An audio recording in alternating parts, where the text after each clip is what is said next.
How's it going, everybody? And welcome to the Liberty Bowl. I am your host, Blurry, and along here with my co-host, Liberty Swine. And how are you doing What's today, good? man? Doing damn fine. Looking old, feeling good, man. Good week, dude. Enjoying, the Arizona winter here. Sunshine, 70 degrees. A1, dude. What about you, brother? Shit, same, man, fucking same. Except the heater in my work truck doesn't work, so about the first hour of the day every morning is pretty miserable. But it's Arizona, dude. It's 30 to 40 degrees overnight, and then by the end of the day, it's 85 again. So it's that's Arizona, dude. He's a Yeah, massive dressed swings, dude. dressed in layers. And apparently we are live on Rumble, seeing as I forgot to turn off the audio.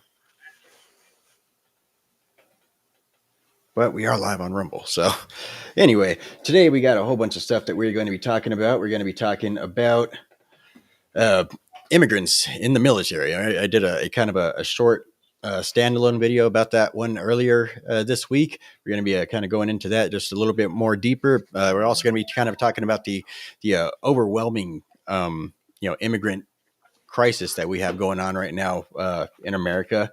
We're going to be talking about anti-Semitisms infecting the halls of Ivy League, right? Basically, the Congress held a hearing with a couple of the heads of some of these Ivy League colleges, like Harvard and I don't forget the other ones that were there, but they had some I guess some pretty surprising testimony when it came to what is considered hate speech over there. Because as you know, in Old these Ivy League, Professor Gay and them. right? As you know, in these Ivy League colleges, you call somebody by the wrong pronoun, then that's hate speech. But if you call for the entire genocide of an ethnic group of people, or even just a ideological group of people, it's okay. There's missing context there, right? Um, we also got the fourth GOP also ran debate. We're going to be talking about, kind of our favorite moments from that. Kind of our thoughts on the more narrowed down field that is now the 2024 election, at least for the GOP side. I mean, obviously it's going to be Trump, but either way, the like I said, the also ran debate. That's what we're going to be talking about. Hunter Biden indicted on quite a few charges. He's facing quite a bit of time. Right. This is all, of course, with ulterior motives in mind. He's basically being, they're sacrificing I guess the bishop or the knight or whatever. They're sacrificing something in order for something else, right? It's the GOP's just trying to kill him, bro. See, we got Venezuela versus Guyana. I don't really know much about that, but we got a little article here. We're going to be kind of talking about that a little bit. And we got Kevin McCarthy saying that he is going to officially resign. What is it, at the end of next month? Yeah, the beginning Yeah. of the year. Yep. Yep. Yep. He's officially stepping down, man. Yeah. Well, I guess we could go ahead and start with that one, man. So I can keep that one pretty short, dude. I didn't predict it. I thought he was gonna just sit there and fucking cry it out and get done with his term and see where he goes from there. But I didn't expect him to just kind of back out. Just kind of go off and resign and cry. I mean, at the end of the day, he's an establishment shill, basically. He's not MAGA. He's not anybody that we necessarily want leading our party. But also at the end of the day, he is still a our vote. Within the Congress, right? So I don't know. What I don't know. What's your thoughts on old fucking McCarthy stepping down, man? I didn't expect him to step down either. I mean, especially he just gave the interview and said, I'm the wrong person. I don't quit. You know what I mean? And he put out a tweet talking about he's not a quitter. You know what I mean? But that's I mean, but typical GOP, right? Spineless fucking jellyfish. Of course he quit. But the reason that I didn't think he was going anywhere is because he's one of the top fundraisers in the GOP. And but after further, looking around, seeing some video clips floating around the inner zones here, and you see him saying, when he looks at Democrats, he sees America. when he looks at the GOP, he sees a restrictive country club. So they're snatching defeat from the jaws of victory. They're between one of the GOP guys, I forgot his name, the rep there, he died in a car accident. Then there was the Santos removal. Now you got this happening. They are just giving away control of the House. You know what I mean? It's like we won it. Now we have no fucking clue what to do with it. And the people that do, of course, they're ultras, MAGAs, extremesies. So, Right. it's an extreme partisan fucking border deal they want. Otherwise, we're not going to be able to fund the Ukrainians, dude. So, Right. they got to give the war powers away, man. And my whole take on the whole thing with them, the whole border thing. Oh, just real quick side note. I don't know if you saw the article, and I didn't read the article. I saw the headline though, but I guess the Republican candidate that they're trying to get to replace George Santos within his district is apparently connected to BLM and a lot of these fucking leftist Marxist groups and stuff like that. And he's basically the definition of a rhino, basically. I mean, it's not like we're trying to really, worry too much about New York. That place is kind of a blue stronghold, but at the same time, I'm pretty sure we could find a bit more of a quality candidate than that, right? And then I forgot what we were talking about for my second point. But it's damn amazing to me that you have these guys, especially like a Kevin McCarthy, even though his stint as the speaker was short, he stood up and told you how, he loves America. He's here to uphold the constitutions and all this kind of jazz. And the first chance he gets, the full fucking cuts tail while telling you, the country's at stake. This is, if Joe Biden succeeds, it's the ends of America's as we know it. I'm out of here. You know what I'm saying? Right. Fucking loser. It's all rhetoric, man. It's all just saying what he knows the people want to hear at the time. I'll just yada yada yada. But fucking, I don't know. I forgot what I was gonna say, but pretty stoned, man. That hit really got me already.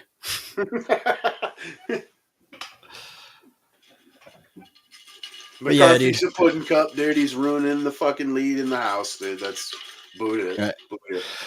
Like, and I think it is pretty funny though. He did get a community notes on his post, basically saying, "I won't quit, man." Basically, the community notes, he quit.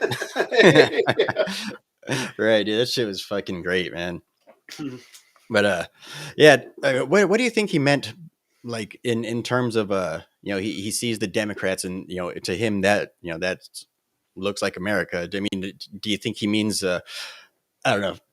Obviously, in my mind, fucking the Democrats look like America. It's a fucking shit show. It's a fucking shit show of debauchery. Like, you pretty much hit the nail on the head right there. That pretty much sums up America, But I don't know. What do you think his sentiment was by that?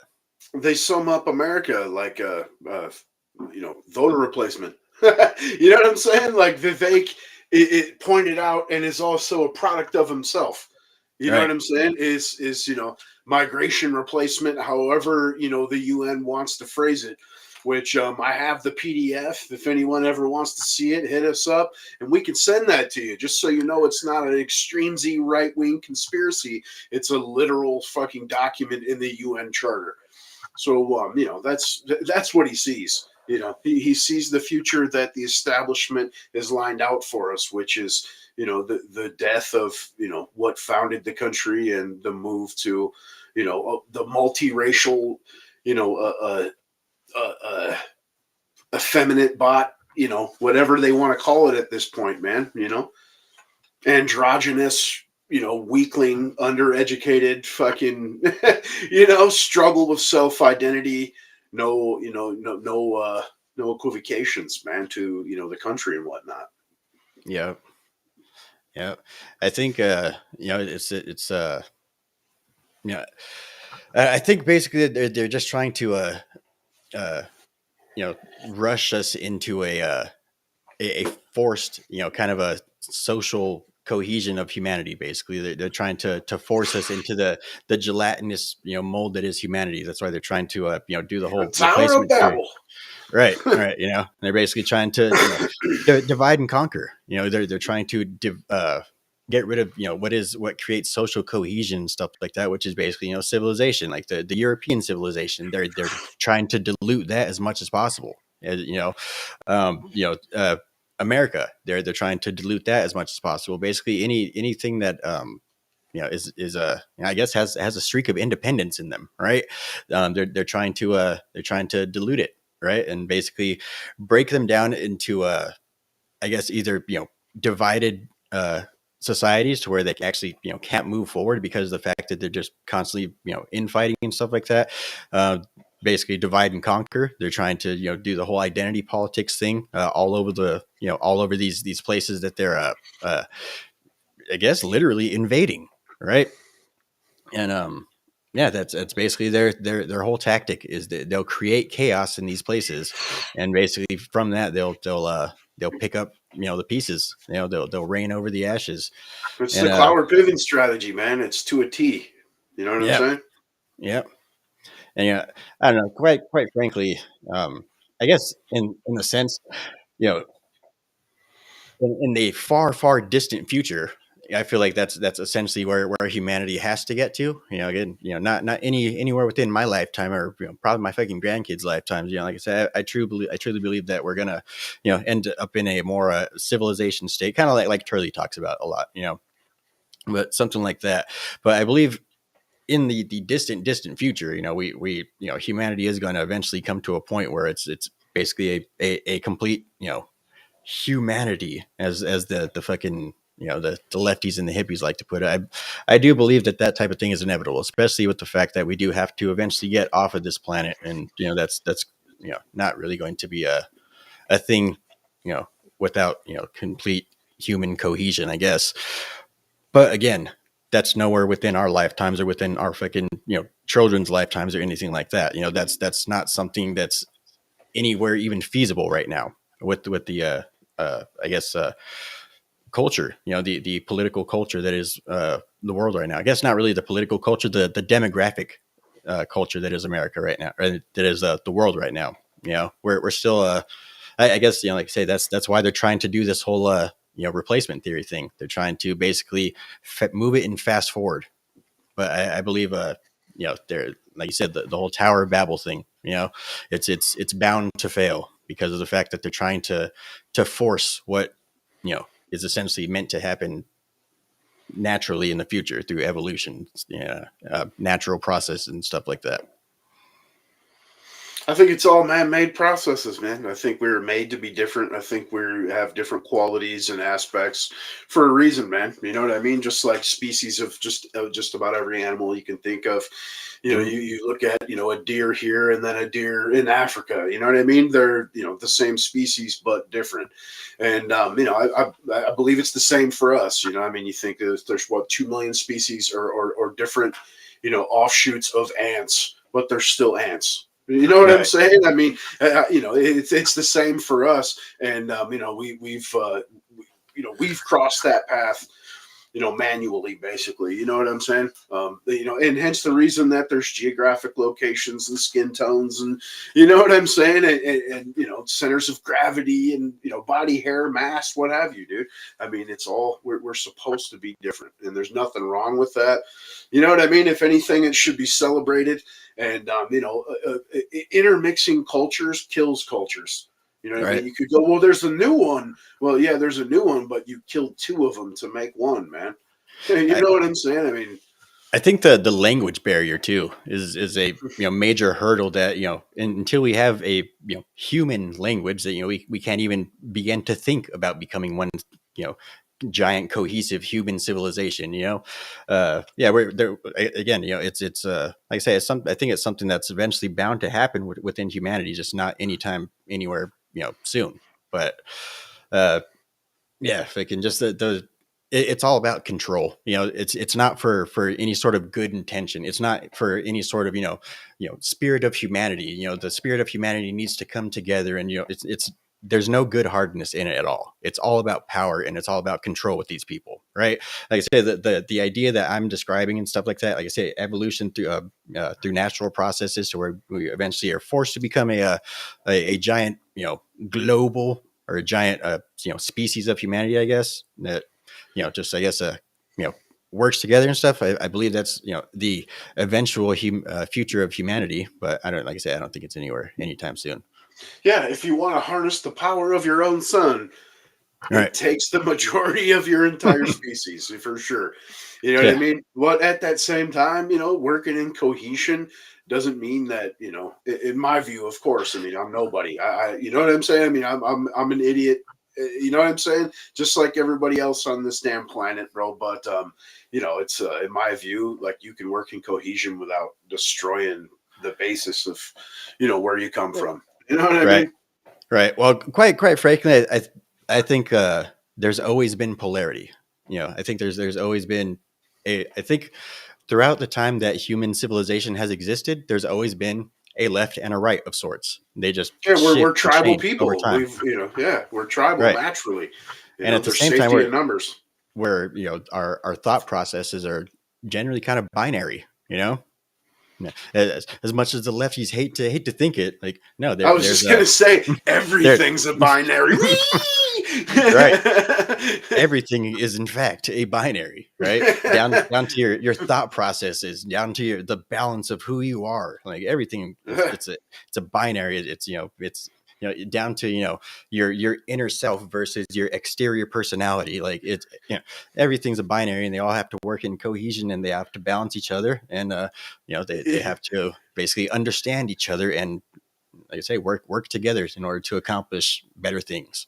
Yeah, and when you try to take yourself out of the binary, you're just verifying the binary.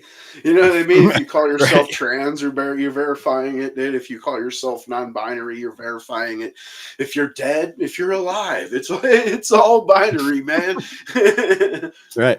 I think it's like I say. I think the whole woke ideology and all that stuff is dying. I think this whole trans basically cult is kind of dying out too. Like I said, they hate it, but the trans fad I think is dying out. Yeah, I Because think people are starting to realize that they don't have the numbers that we were led to believe that they do. That in reality, it is that minuscule portion of the population, and you shouldn't fucking form your entire civilization around the most minuscule. right. It's what happened was the perfect storm of an algorithmic dumpster fire. That, that is that is how you could describe woke. And tetrazine in the water. Right. Yep. But like Tim Pool pointed out, the I think it's dying in the fact that they can't make it make sense anymore. Like he was saying with the AOC when she was talking about how like if we exclude trans women from sports and stuff like that, well then every little girl is going to have to get a genital check and all this and that type of stuff. Which the whole fact that physical exams in sports has always been a thing. Putting that aside, basically again, it points out several things then. So are you saying that gender is genital based? That's because I thought that was part of the argument. I thought genitals didn't make your gender, right? So then why would you need to check their genitals? So, their entire argument's breaking down because obviously it's fucking nonsense. And I think it's getting to the point where, even the cult members are just like, fuck, dude, like, I don't want to have to do this again. Like, I don't Right. want to have, and I think The question remains, dude. If your genitals don't make your gender, how does cutting them off affirm it? Right. right. and, go ahead. Oh no, I was just gonna say, yeah, you're absolutely right, man. Just because everything about it is complete nonsense, So it's Yeah. starting to break down, But the truth. it's like that with the whole leftist ideology, especially the Right. American leftist ideology. And that's the reason that they have to jail their political opponents and fucking, label everyone that disagrees with them homegrown terrorists and extremesies, is because they can't make their shit make sense. Policy, Democrats have almost nothing to stand on. Again, you're talking about the true minority in the country that wants to destroy, burn the fucking place down to rebuild it in the UN's image. You know what I mean? And so that's they have to work through intimidation and fucking backdoor deals and threats like the current situation with we'll send your uncles and cousins and sons to die if you don't fund the Ukrainians. You know what Right. I'm saying? I mean, really, who the fuck does this fat piece of shit think he is, bro? You know what I'm saying? Because this senile carcass came in and put a little fucking badge on you, bro. Now you think you can, you know what I mean? Threaten 350 million people? Like, dude, Right. fuck out of here, man. You Right. fucking toad. So For real. actually, I just remembered that this was the point that I was going to bring up earlier when I kept forgetting. Right. So fucking Joe Biden's whole thing with oh well, how about we work out a thing where we'll fund border security and stuff like that, but you have to fund more funding to Ukraine and stuff like that. No, nope, nope, nope, nope, nope. Right, because that helps Joe Biden in both ways, right? Because what is probably some of the worst optics, aside from the economy and his clear cases of corruption, basically the economy and his son. Other than that, the only other thing that he has is the border, right? So basically, if the border starts getting worked on right now in the 11th fucking hour, right during the year of election season, Joe Biden's going to take all the credit for it. He's not going to basically say that, he's not going to come out like, oh, like I'm fixing the border, but it's because I had to compromise with the Republicans to get funding for Ukraine. Like, no, basically Joe Biden wins twice. He gets funding for Ukraine and fucking he gets to look like, oh, see, look, I'm doing work on the border, you guys. Like, no, fuck that. Let it Right, pass. but the one catch there, I see totally what you're saying and agree 100%, right? But for someone like you or I that's actually going to dig a little bit into what that proposal of the border is, I mean, the money he's saying we'll use for the border, he actually wants to use to make it easier for these people to come in, to create legal pathways. Everything boils down to fucking granting citizenship or some fucking, nail rig fucking finagle, dude, to get it done with stabbing you in the back and, like you said, making himself look good at the same time.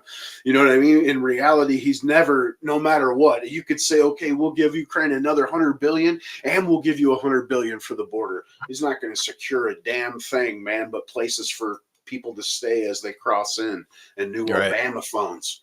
Right. Yep.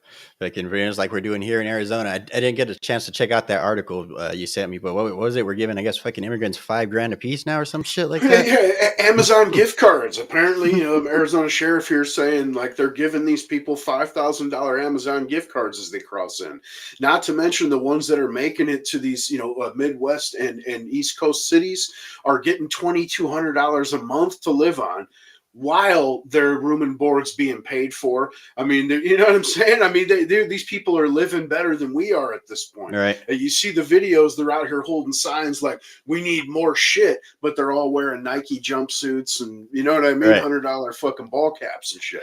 Out there stepping over fucking, homeless vets and shit like that so they could get into their fucking state-funded fucking housing and shit like that. Like, yep. Yeah, I mean, in New York, they're actually evicting veterans from shelters and whatnot to house migrants, man. Right. Yeah, and like you said, there. Oh, I'll wait. I think it's one of the subjects. I'll stop talking. I was going to jump forward, but I think you said we're going to cover it. So. Oh, it was about the immigrants in the military? Yeah. We're actually going to go to that next, but I was just going to make one quick point. If I can, the fucked up thing is all these people, like the AOCs and stuff like that, like she's literally out there giving a speech to her constituency and they're basically screaming at her to fucking, stop the fucking, to close the border and shit like that. They're basically screaming at her like, no more funding for illegal immigrants. And she's just talking over them, pretending she can't hear a goddamn thing they're saying, and she just like, do. And the worst part about it, she will easily get reelected. Yeah, she's standing next to a again. New York State rep. The video you're talking about, right? Yeah. I mean, he did the exact same thing. I mean, they were screaming the same shit because he spoke before her, and he's out there basically saying we're going to help these people and give them jobs and all this kind of shit, and the crowd's flipping out, and he's just smiling away, talking too, man. You know what I mean? Like it's crazy, man. I mean, just as a regular person, how could you just stand there and have crowds of people screaming at you and you just act like nothing, like it's not even happening, man? It's a fucking professional politician. I look at that as professional fucking bad person, bro. You know what I mean? Like you are a genuine fucking bad person, bro. I mean, I guess none when you're actually saying politician. You know, I Right. mean, when I think politician, I try to think statesman for the most part. But yeah, Right. I mean, you're 100% correct, man. Yep. Yep. So that's really what it's devolved to these days, man. But Yeah. let's go ahead and check out this video. This is fuck. I actually clicked on some. Let's go ahead and check out this video. Actually, pretty funny. Hold on. Get this loaded up. All right. So this is Senator Dick Durbin, surrounded by Oh his shit. future military leaders, and basically he's talking about his idea to basically allow His actual illegal immigrants to join. constituency. Right. The people that he's actually beholden to. Right. Let's check this out real quick. Presiding officer, my colleague from the state of Illinois, has legislation which addresses one aspect of that. Her bill, and I hope I describe it accurately, says that if you're an undocumented person in this country and you can pass the physical and the required test, background test, the like, you can serve in our military, and if you do it honorably, we will make you citizens of the United States. Do we need that? You know what the recruiting numbers are at the Army and the Navy and the Air Force? They can't reach their quotas each month. They can't find enough people to join our military forces. And there are those who are undocumented who want the chance to serve and risk their lives for this country. Should we give them the chance? I think we should. Now, Yeah, like I said in my video, man, I 150,000,000% disagree with you. I mean, I do not believe that we should at all. I believe that's a horrible fucking idea. I believe that, like I said, it's the imagination could go 100 different directions with this one, man. Go ahead and take it away, man. Let me know your thoughts. I mean, obviously that's fucking hilarious. You know what I'm saying? Right. That's some classic shit. Like, we want some scravages too, dude. We want some guys that'll cut fucking heads off as well. But anyway, the obvious, sick shit, demented leftism as usual. Like we were just saying, it's hey, come in here illegally, join the military and fight for the Ukrainians, dude, and we'll give you citizenship. As people that already fought for the country that can't get fucking psychological help after they come home are being booted out of shelters to house these pieces of shit, bro.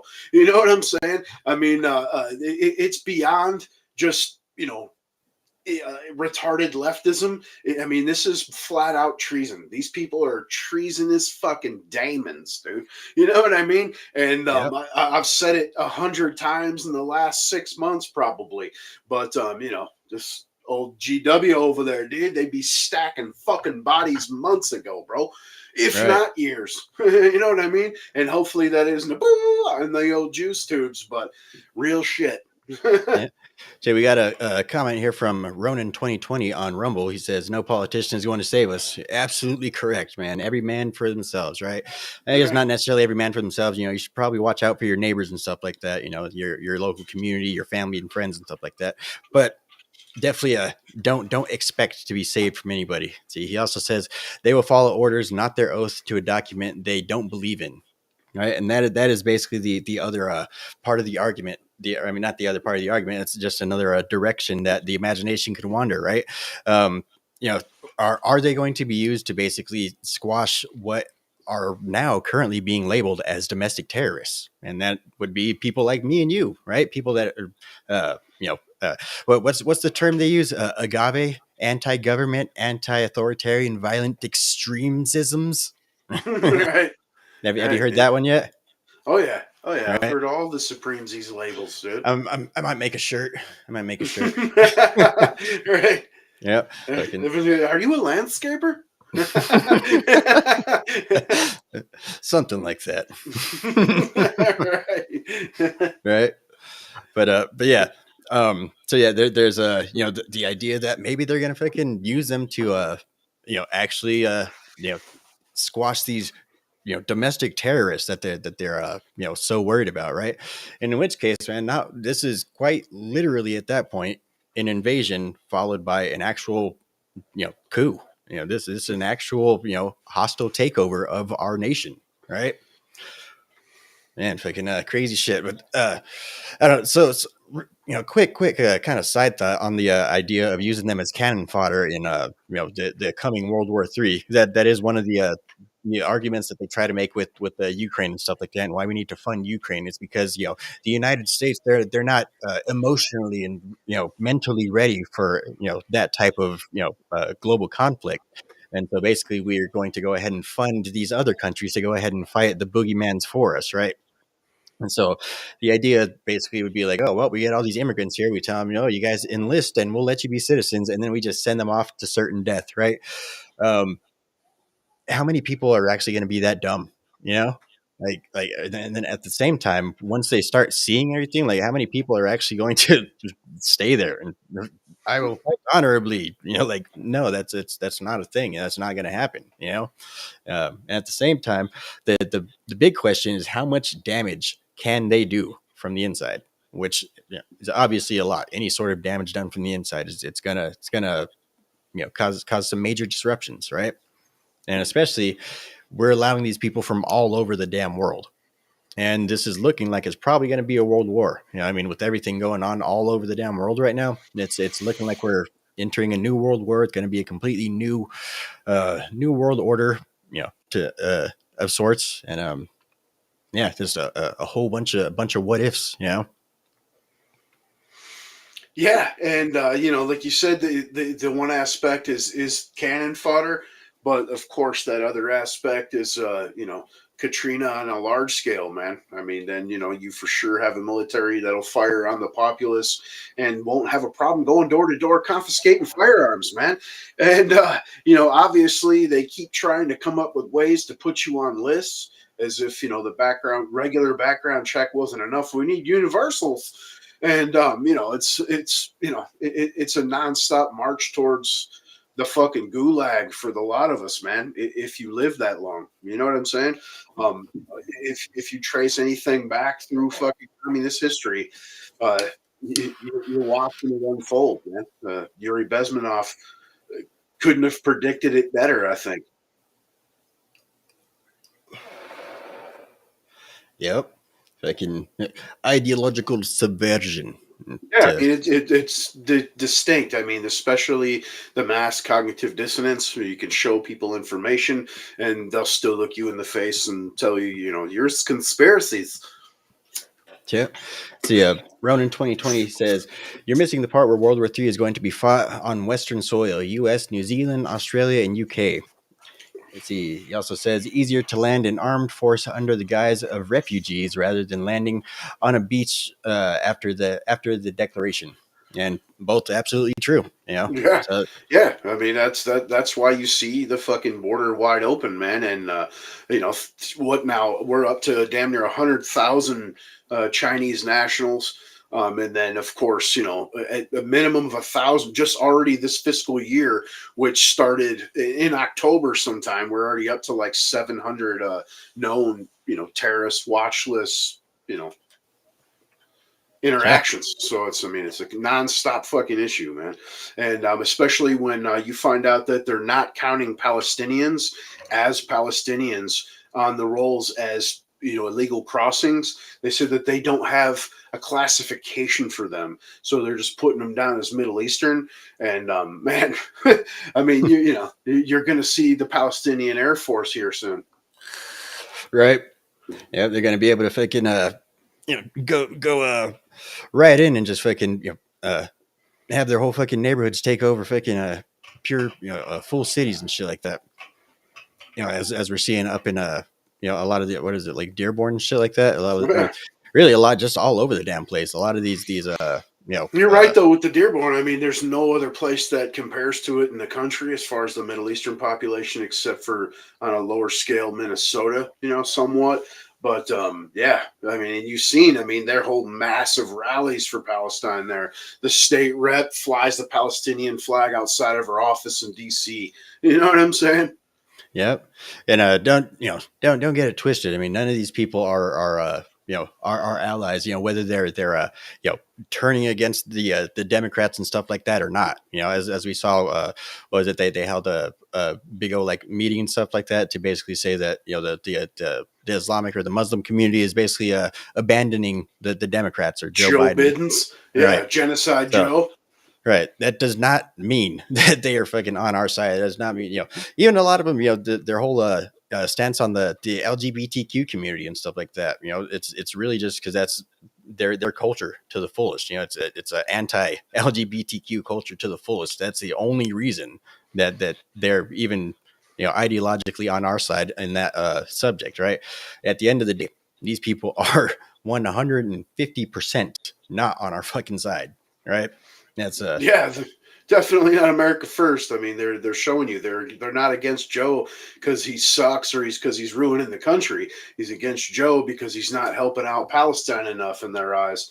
And as always, the enemy of my enemy is not my friend. right. The enemy of my enemy is just my future enemy. Right. That's the way I see it, man. But fucking I forgot to see. See, Ronin 2020. You guys are the only ones armed. See, we got our guns taken off us, so we're relying on you for the biggest part. But where are you from? Because I don't know. Depending on you, America's fucking gun laws are off the chain. We're especially in Arizona, we're pretty much do you have a gun? No. Would you like one? Right. Right. Well, after this, you've seen after this latest UPenn shooting, man, there's, Joe Biden's pushing to renew the fucking assault weapons ban. And, of course, they want to take it a step further, and they're talking semi-automatics, which is fucking basically everything. You know what I'm saying? You might be able to have, a shotgun and a revolver, maybe. Right. Yeah, fucking old lever action. But that's Ronan. He's from Australia, from a land down under. Right? Oh yeah. That sucks for you, buddy. I'm sorry, man. Right. Really. Not that it's not a great place, but we know it's a tyrannical fucking government for sure, man.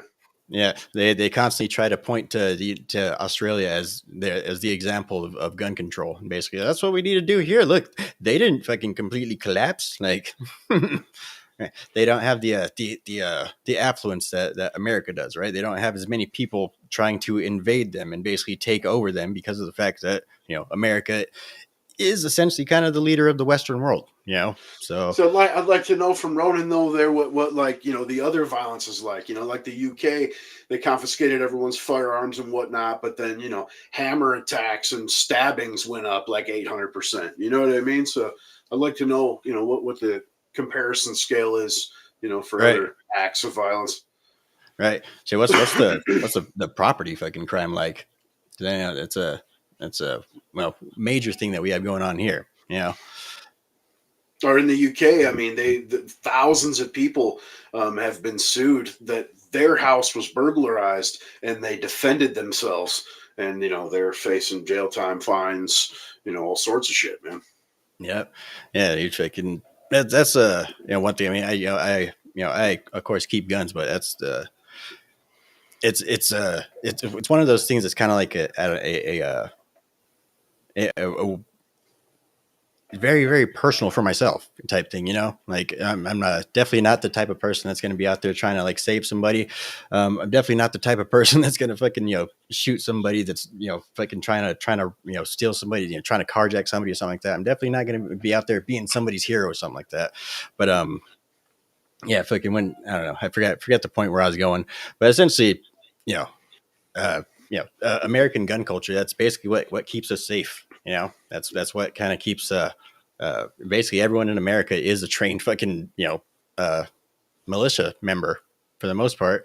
Everyone that owns firearms, and even people that know people that own firearms. Well, if you want to go over and fucking pick up a gun from your friend during the fucking battle, well, now you're part of the militia too. And that's basically what keeps America safe. That's what makes America great. See, only law-abiding citizens gave up their guns. Criminals still have them and still shoot people. Of course, yeah, that's basically we're very much aware of that, and that's basically what is keeping us afloat.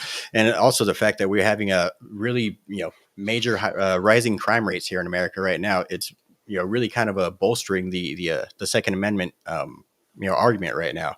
We're seeing Second Amendment victories all over the country right now, especially with when it comes. Didn't they just aren't they? I don't know if they did it or if they're talking about it, but basically getting rid of the ban for people 18 to 21 to buy handguns. I know that the Supreme Court is set to hear a couple of firearm cases here in the next year. That could possibly be one of the ones you're speaking on. You know what I mean? Yeah, and then I mean, just with how it's been going too, with the Supreme Court and the Second Amendment, I mean, it's probably going to end up passing. You'd think with brewing it wouldn't even be a question. I mean, it should be done with. Shall not be infringed. You know what I'm saying? And regardless of what the CNN or Jamal Bowman likes to scream, more guns do save lives, man. I mean, you see it time and time again where bad guys are stopped by good guys with a gun. I mean, does it always work out? Of course not. Nothing's 100%, but you're a lot safer to have it than not need it. Yep. Yeah. See, he says our crime rate hasn't changed. Just the methods have. Yeah, that's basically what it is. Instead of mass shootings, now you have mass stabbings, and quite frankly, stabbing in my opinion is so much worse of a way to go than being shot. Yeah, like fuck. Yeah, that's gotta be horrible. What a disgrace when your country was powerful at one time. Like again, I memean, the UK is my favorite example for that because it's the one that I've seen the most video footage come out of. You know what I mean? Since firearm bans, but a couple years back when there was an African migrant there that beheaded a police officer. You know what I'm saying? In broad daylight with a machete, and it was because even the cop didn't have a gun; he just had some pepper spray and a club. And there was, and nobody else was armed either, so they just stood around in shock. And obviously, at least one person filmed it. But that's some serious fembot tendencies right there, man. Like right. your law enforcement's getting murdered in broad daylight, and everyone's standing around crying and shit. Like, what the fuck, man? What happened to you, dude? Shit. He says they drive cars through crowds or use homemade explosives to blow up cafes. Are the police? Sounds a little bit like Muslims. Right? Are the police armed over there in Australia? Like, to what extent? And how often do police shootings go down over there in Australia? Is it like the UK? Is it social workers with billy clubs? I mean, what's really happening?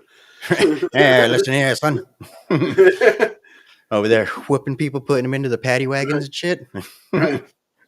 Right. Come on, mate. You got to go for your Facebook post. So I got that house explosion on the list too, but I'll be honest, I didn't really know much about that one. Right. I shit about it.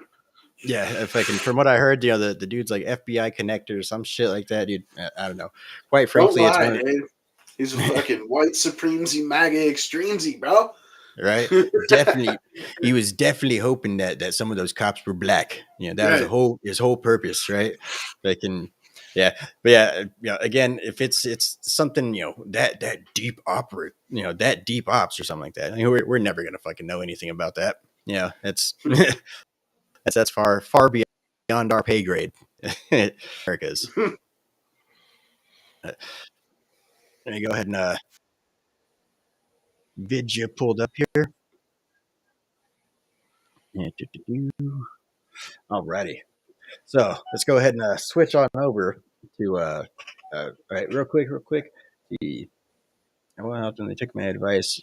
They took advantage so they can deal with it themselves. Yes, they are heavily armed like yours. Okay. Well, yeah.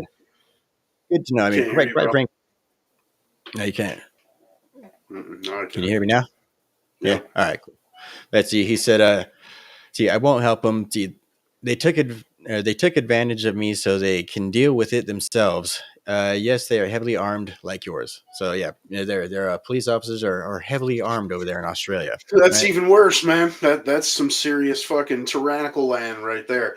You're not armed. We're armed to the teeth. Fuck no, dude. Yep.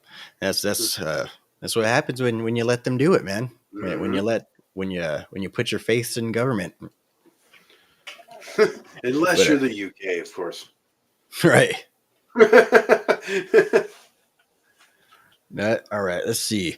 So moving on, we're going to be talking about anti-Semitisms now.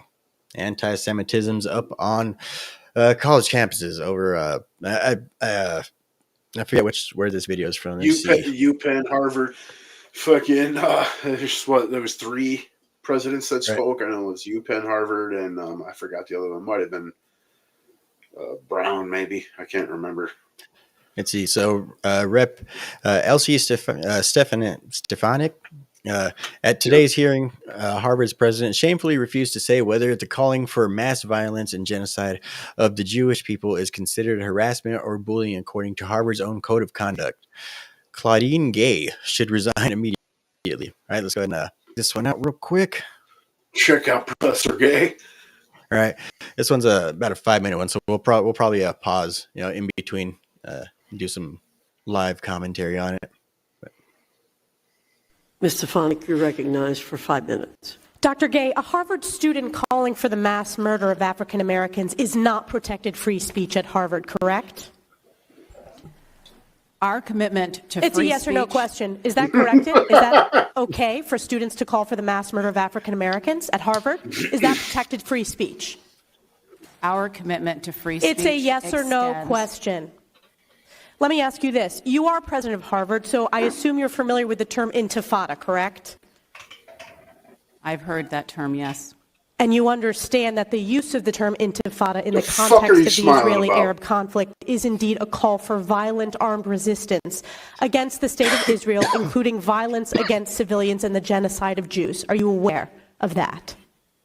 That type of hateful speech is personally abhorrent to me.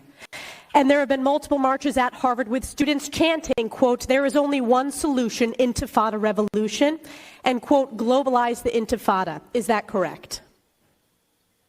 I've heard that thoughtless, reckless, and hateful language on our campus, yes. So based upon your testimony, you understand that this call for intifada is to commit genocide against the Jewish people in Israel and globally, correct?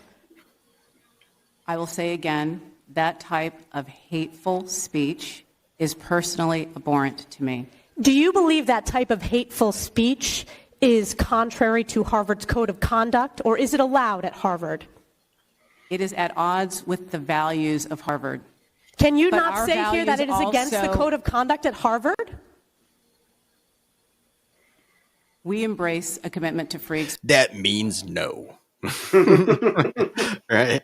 Pretty much whenever they tell you, like, yes or no, can you or not? And they start going into an explanation and, they start doing the whole double speak thing. Yeah, that means no.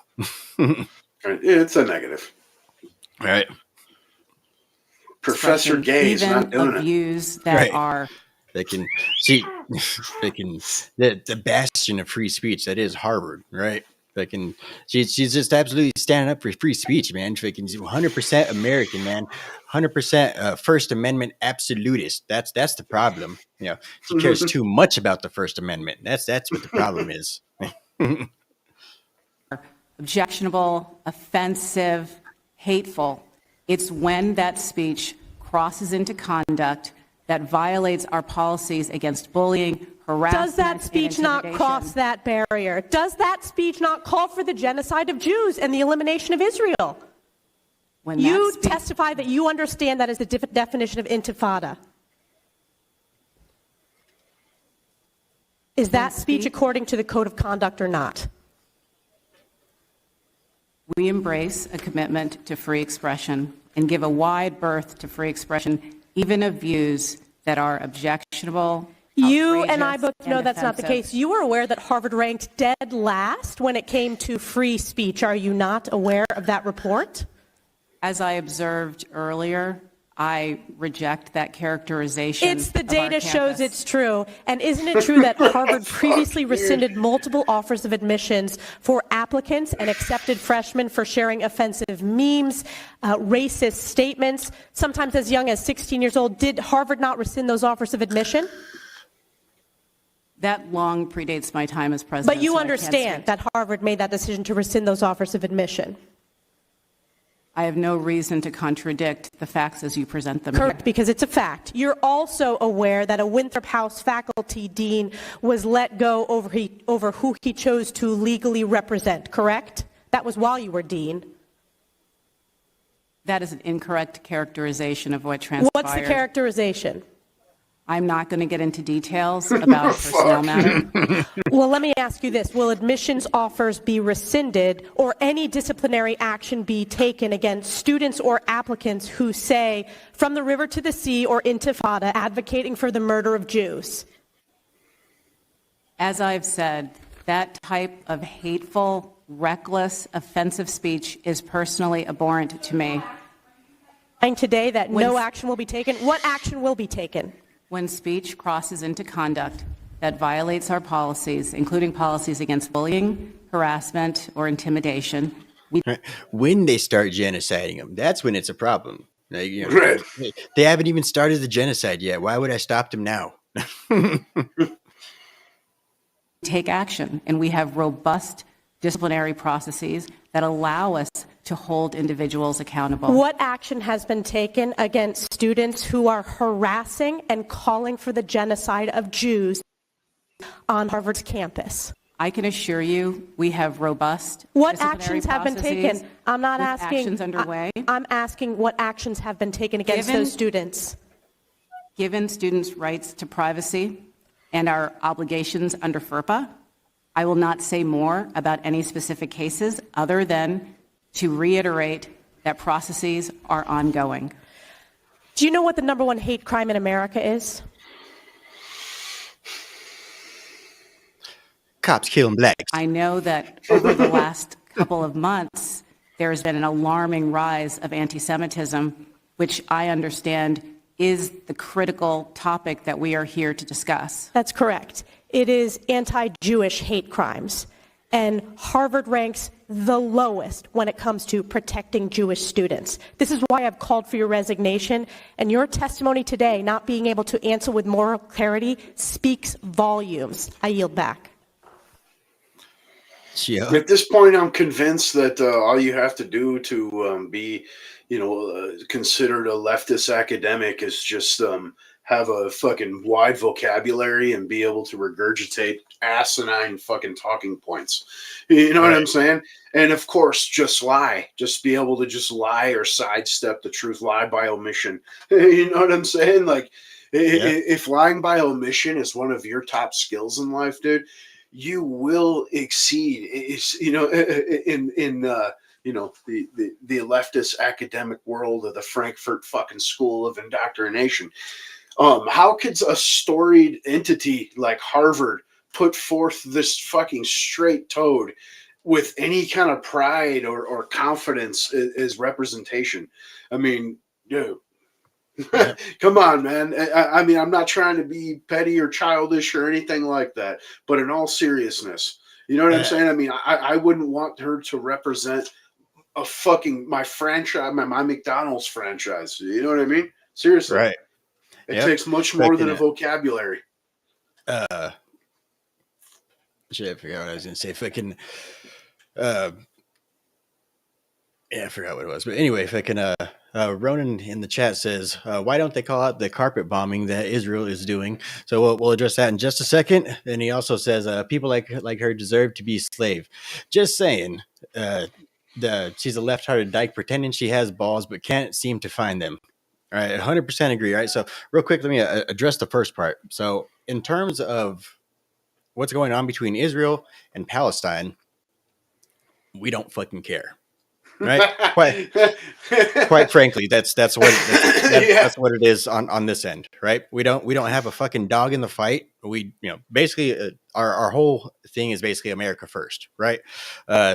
We care about the American people. We care about people here in America.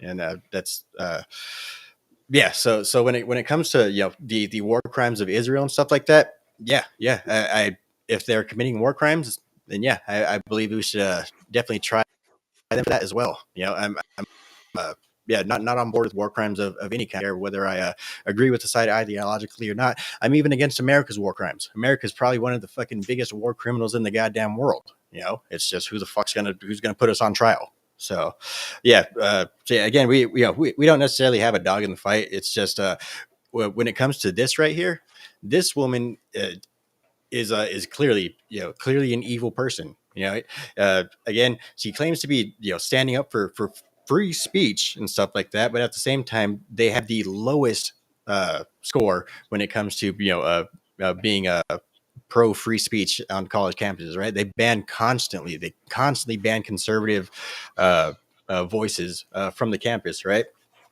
And and then at the same time, like she also said, they also rank the highest in terms of anti-Semitic hate on school campuses and stuff like that. So when it comes to free speech, I'm for the most part, free speech absolutist. I think you should be able to say what you want to say. I don't care how fucking abhorrent it is. Shit, you go out there and fucking protest. But you should also, understand that, you also have the right to get your ass kicked and shit like that too. It's kind of a give and take type thing, right? You can't just go off fucking running your fucking mouth to people and not expect, type of shit to happen.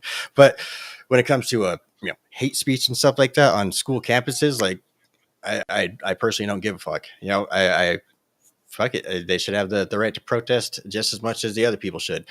But when it comes to these type of people, again, these people do not stand for fucking free speech at all. In fact, these people hate free speech for everybody that is not them. So when they're over here trying to, fucking grandstand, like, oh, this is about free speeches and blah, blah, blah, fuck them. They're taking our principles and trying to fucking grandstand on them like they actually believe in it, and then they turn right back around and fucking shit all over everything that is America. So no, fuck them. That's what the entire point of this whole anti-Semitism thing.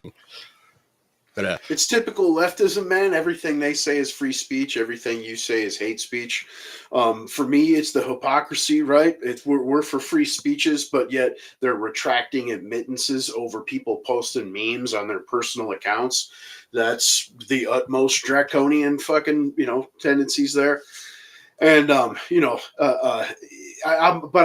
without having, a dog in the fight, like you just said, I'm in a mixed bag here, because while obviously I support liberty and free speech, we're talking about a school, regardless if these people are of age or not, we're of age. And while, technically, physically, you can say whatever the fuck you want to say, you're not free from the repercussions.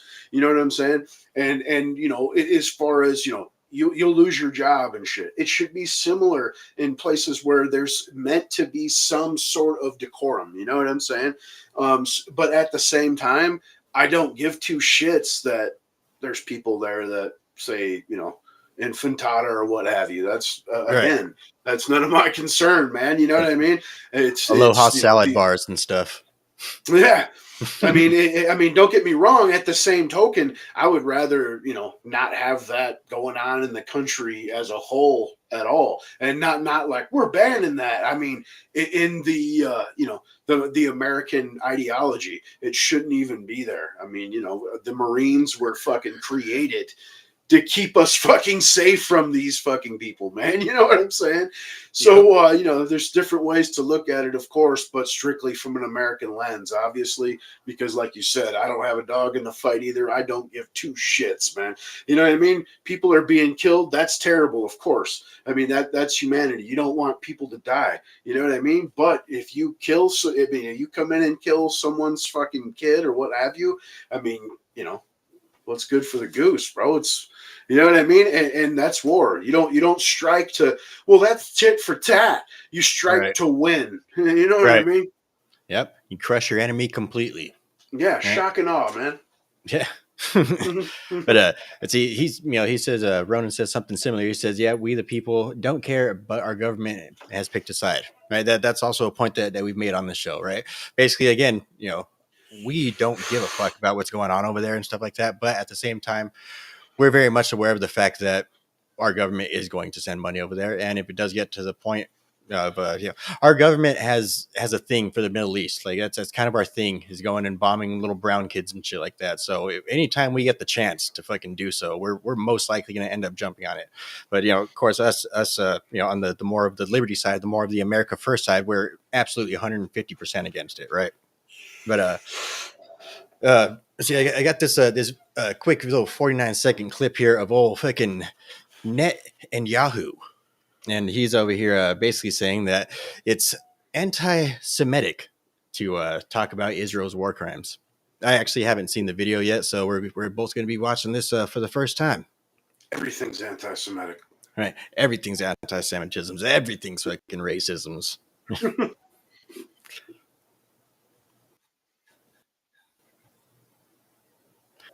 Oh. Yeah, I got it on mute. When the ICC investigates Israel for fake war crimes, this is pure anti-Semitism. The court established to prevent atrocities like the Nazi Holocaust against the Jewish people is now targeting the one state of the Jewish people. First, it outrageously claims that when Jews live in our homeland, this is a war crime.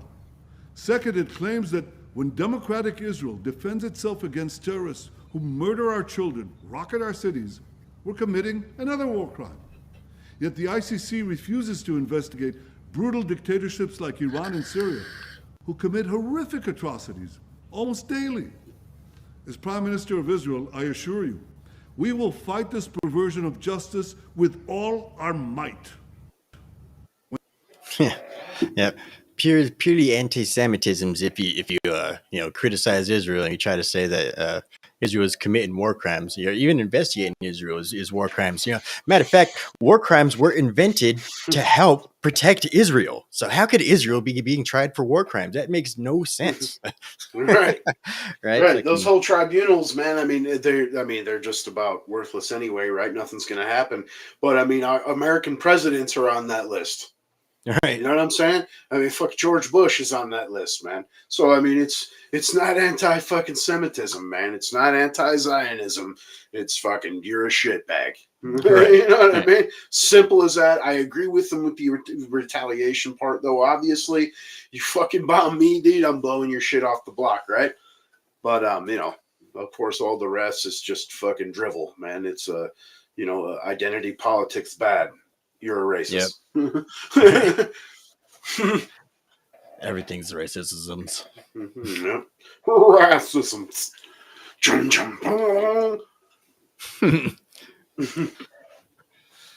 Alrighty, man. Let's see if I can. All right, we got Hunter. Fucking, I don't know what his middle name is, but Biden. Hunter Biden. Robinette son. Jr. Biddens. Right. But yeah, so Hunter Biden is he's been indicted apparently, right? Apparently he's been indicted 9 motherfucking times, right? And it's of course, the original, I mean the initial reaction would be like, hey, haha, we're winning, we're getting them, blah blah blah blah blah. But I'll let Swine go ahead and break it down here. Why it's not necessarily a win; it's more of a protection. It's more of running cover. Yeah, obviously, the Biddens out there, they were, summoned to come talk before Congress, of course, supposed to come next week.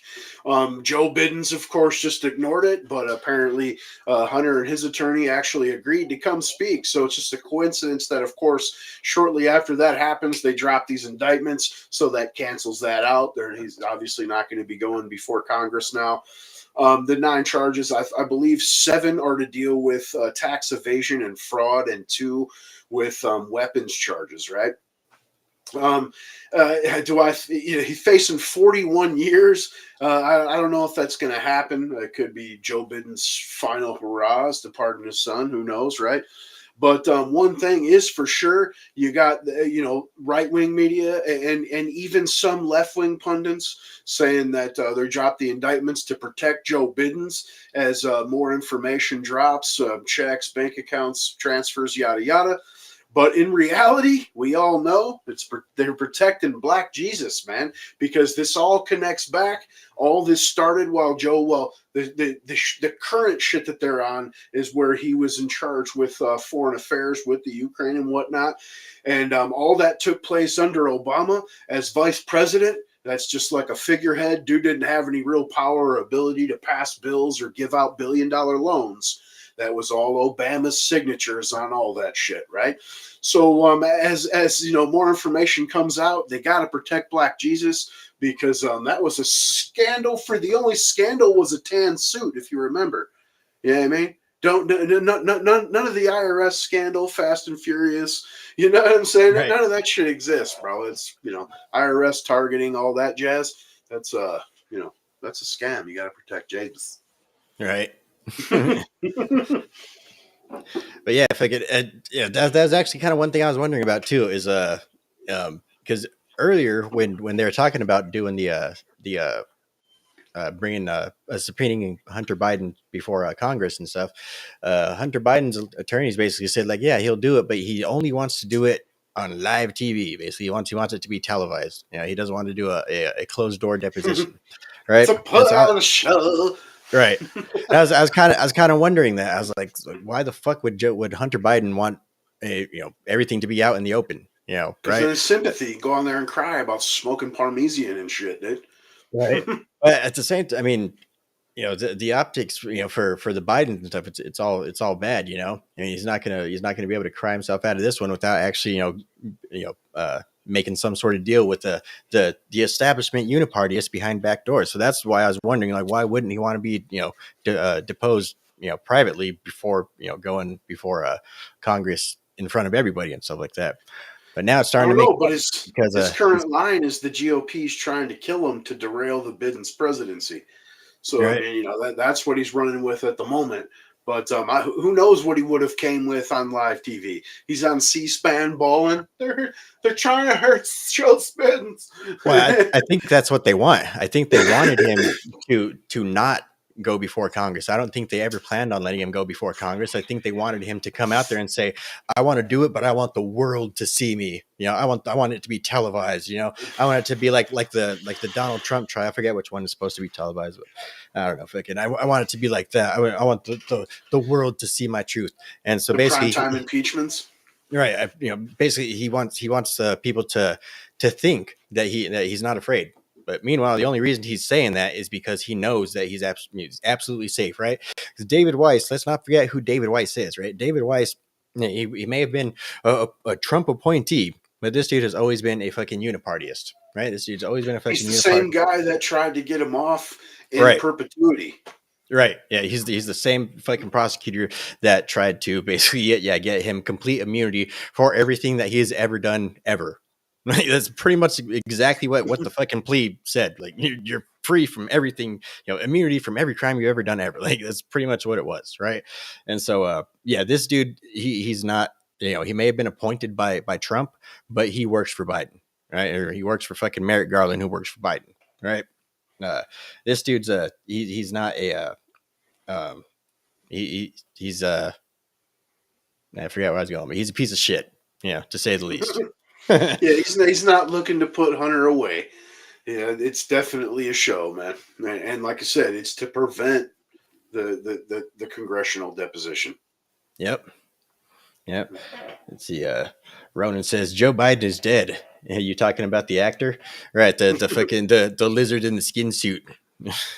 Right. I like that fucking video with the X-Files song playing. Is all.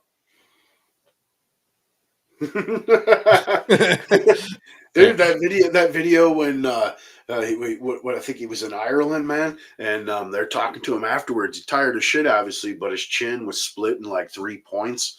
You know what I mean? Some real reptilian shit slipping through, bro.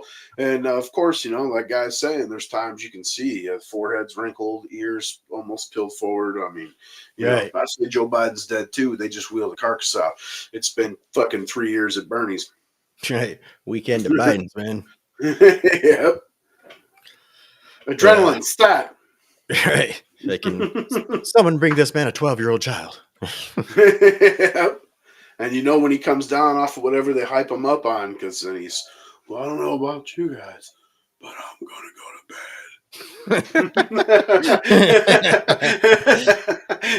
That dude's creepy as fuck, man. Right.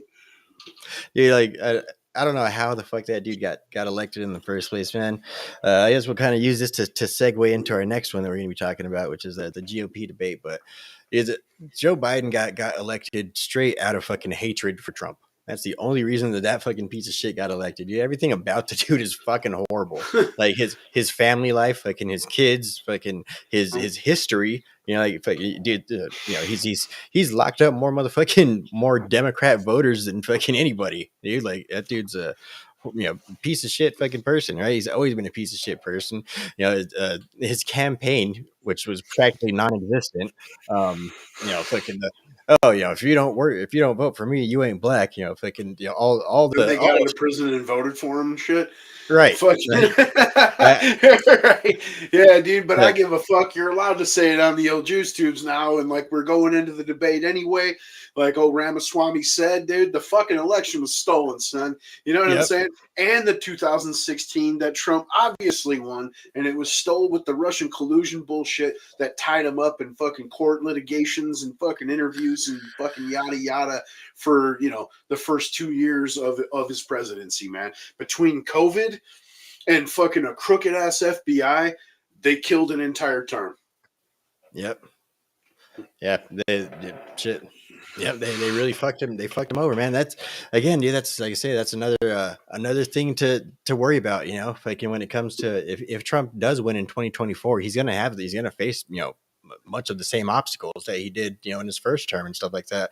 And basically, I think a lot of the support that he's kind of grown right now is it's gonna be used to kills the MAGAs. To kill the MAGA idea. A lot of that resistance he's going to get this time is going to be in the Senate. You know what I'm saying? I mean, obviously the bureaucracy, right? I mean, that's a given. I mean, even though he says he's going to clean that out, we'll see, right? But the point is you got congressmen dropping like flies, you know what I mean? And you have a list of GOP establishments and Democrat establishments that have announced they're not running for re-election. You know what I mean? So it's going to be a lot of new faces in there. And if we have any semblance of organization as far as, using what's legal like the left does, obviously ballot harvesting and so on and so forth. If they got 10 mules, we need fucking 20 mules. You know what I'm saying? And, we could change the game right now. And I know, like Ronan said earlier, no politician's going to come and save you. Of course not, right? There's no Superman. But if we can get a whole lot of strong men, I mean, fuck, that'd be great, man. If we could get 3 or 4 more Matt Gaetzes in there, that'd be A1. Right. Like we don't need people to come in and save us. We need people to come in and stop fucking doing shit. Yeah. Just close the purse down, man. Just come in and stop trying to save us. Like, do that. That's what we want, man. Use congressional powers in the Treasury for what they were intended to be used for, man. You know what I mean? It's insane that the left, they'll use and wield power any way possible, whether legal or not. They'll face the repercussions of court later, and people cheer them on like they're really fucking pushing forward with their fucking movement, right? But then when the right flexes any kind of muscle and uses power in the slightest way, it's fascisms. Right. I mean, let's use the government for what the fuck it was intended for one time. Let's show them what that's actually boot. Yeah. If I can come in, be a dictator for one day, close the border, and fucking set the economy straight. Right. One day as a that's dictator. Not a dictator. Right. That sounds like your old policies. Like fucking Fox no shit, right, Sherlock. Right. You catch on quick, don't you? Yep, of course, though, Crumps, man, he makes bad choices with who he surrounds himself with, and Fox Stetler is no exception. That's the one thing that I worry about. You know what I mean? Regardless if he gets in or not, and this is where it goes back to he's just the current avatar of a movement, and that's one of the negative repercussions that could very well possibly follow him into another term is a poor choice of surrounding members, man. Yep. I mean, slim pickings, I guess, I mean, there's some good pickings. Especially because we're only talking 4 years. It's not like he can get a third term. So, I mean, you can get some guys even that got a little age in there. I mean, we're talking 4 years, Right. And I feel like a lot of people really kind of, over this whole, Biden term and during the Trump administration, I think we have gotten a pretty good, eyeball judgment on, who's actually MAGA and, who's actually, I think a lot of people have really come out and shown their true colors over this last, presidency during the Biden administration. And so I think we're all of us, all around are better to be better judges of character when it comes to the, the right or the conservative side of politics, That, and like I said, again, he can't get another term. He doesn't got to worry about re-election. Right. Fucking, if he wins it, blow the fucking doors open and bring in some fucking ass kickers. I mean, who knows? It might throw it into complete meltdown all the way across the board. But I've heard mention of bringing in Bannon for chief of staff. I mean, the dude's got a serious political mind, regardless if you agree with his leanings or not. You know what I mean? A Tucker Carlson fucking vice presidency, full on fucking, populist movement right there. A Vivek definitely, like as far as head of economics, you know what I mean? And then, like a Judge Napolitano for, your AG, someone that's a strict constitutionalist that is not afraid to, bust balls. There we go, man. Right. If I can save America. Yep. If I can. I don't know, what's your thoughts on the whole mass deportation thing? What with the fact that a lot of these asylum seekers have court dates that extend past Trump's presidency? You got a phone and a pen, right? I mean, you hate to see executive fiat used, right? But it's been more and more abused throughout the years. And if it's going to be used, I would rather it be used for the benefit of America rather than to its detriment. You know what I'm saying? Like we've seen here over the past couple years. And let's get rid of this shit, man. Even if it's for a 4-year run, do as much fucking damage as you can. Like we said previously, break all the fucking toys, bro. Mass deportations, hire in more border patrol. You know what I'm saying?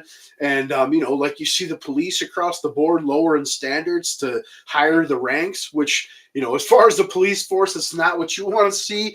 But as far as the border patrol, dude, let's get a couple million strong, I guess. Whatever we got to do, bro. Right. We could start hiring immigrants for border patrol. I mean, yeah, you give them citizenships. That's leftist logic, man. Holy shit. Yeah. Like, why should we even have borders, man? Like, what's wrong? Right. I was saying lower the standards, not destroy them, but right. Don't go full blown Chicago. That. Yeah. So I had a friend of mine the other day asking about the possibility of a draft being implemented. He's like, dude, you think they might implement a draft, bro? I'm like, dude, you're fucking 34 years old and you're overweight. And trust me, if it gets to the point where America is drafting you and sending you to go fight on the front lines, the war is already lost. Like, we're fucked at that point, dude. They want young fucking agile people and stuff like that. And that kind of brings us back to the beginning of the show where we were talking about the immigrant crisis and the possible terrorist threats and stuff like that on American soil and on Western soil and stuff like that. And again, that's just the driving home the fact of the militia. Make sure that you're armed. Make sure that you're ready to protect your home. Make sure you're ready to protect your neighborhood. Make sure you're ready to protect your loved ones. And that's basically when we are drafted by default at that point. But people like me in my 30s and stuff like that. And I'm pretty safe from a draft. At this point. All right. Yeah. Again, for the first couple rounds. Right. Right, yeah. They say once it gets like the Ukraine and they're up there like drafting 60-year-olds and shit. Right. You know what I mean? You're coming out of retirement, Bobby. Yep. Yeah. Don't worry, we're gonna fucking get lots of money from the Americans for this. Right. We're gonna reimburse your 401k in American dollars. Yep. But yeah, if I can, when it comes down to it, man, just make sure that you guys are, capable of protecting yourself. If it gets down to the point where you got fucking a whole invading army trying to fucking kick down your door, and you have to fucking fight to the end, at least you died with with something in your hands, right? It's better than being fucking enslaved and fucking ruled over, in my opinion. Yeah, liberty or death, son.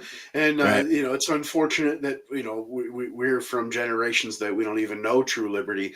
But the liberty I have, I hold dearly. All right. Yep.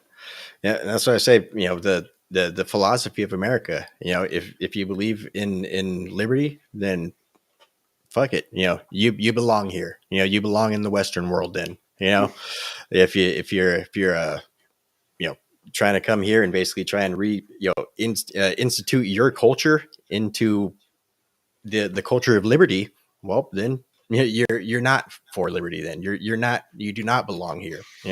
Right? I say if you're one of these if you're one of those people that is basically seen the fucking worst of communism and stuff like that, and you just want to come to the land of freedom and stuff like that. That's basically what our immigration system was intended for. Of course, it does need some reform and stuff like that, but there's a reason that the tests and stuff are difficult. There's a reason that you need to know a lot about America that even the average American probably doesn't know, right? And it's because of the fact that you need to have some sort of philosophical or spiritual whatever cohesion to the American culture. And, with all this millions of people that Joe Biden has just let in, that the American culture has been watered down so far. Like we're it's going to take a lot to recover it, man. It's going to take it, and like I say, I think eventually we are going to get back to some semblance of American culture. It's never going to be anything like it was. I always like to point out, everyone's like when everyone's like, oh, I can't wait till we get back to the way it was before COVID. Like it's never going to go back to the way it was before COVID. Like, but as long as it's something more liberty oriented, as long as we've learned something from the lockdowns, even if it does take some sort of tumultuous time period, as long as it ends with liberty, then that's what we need here in America.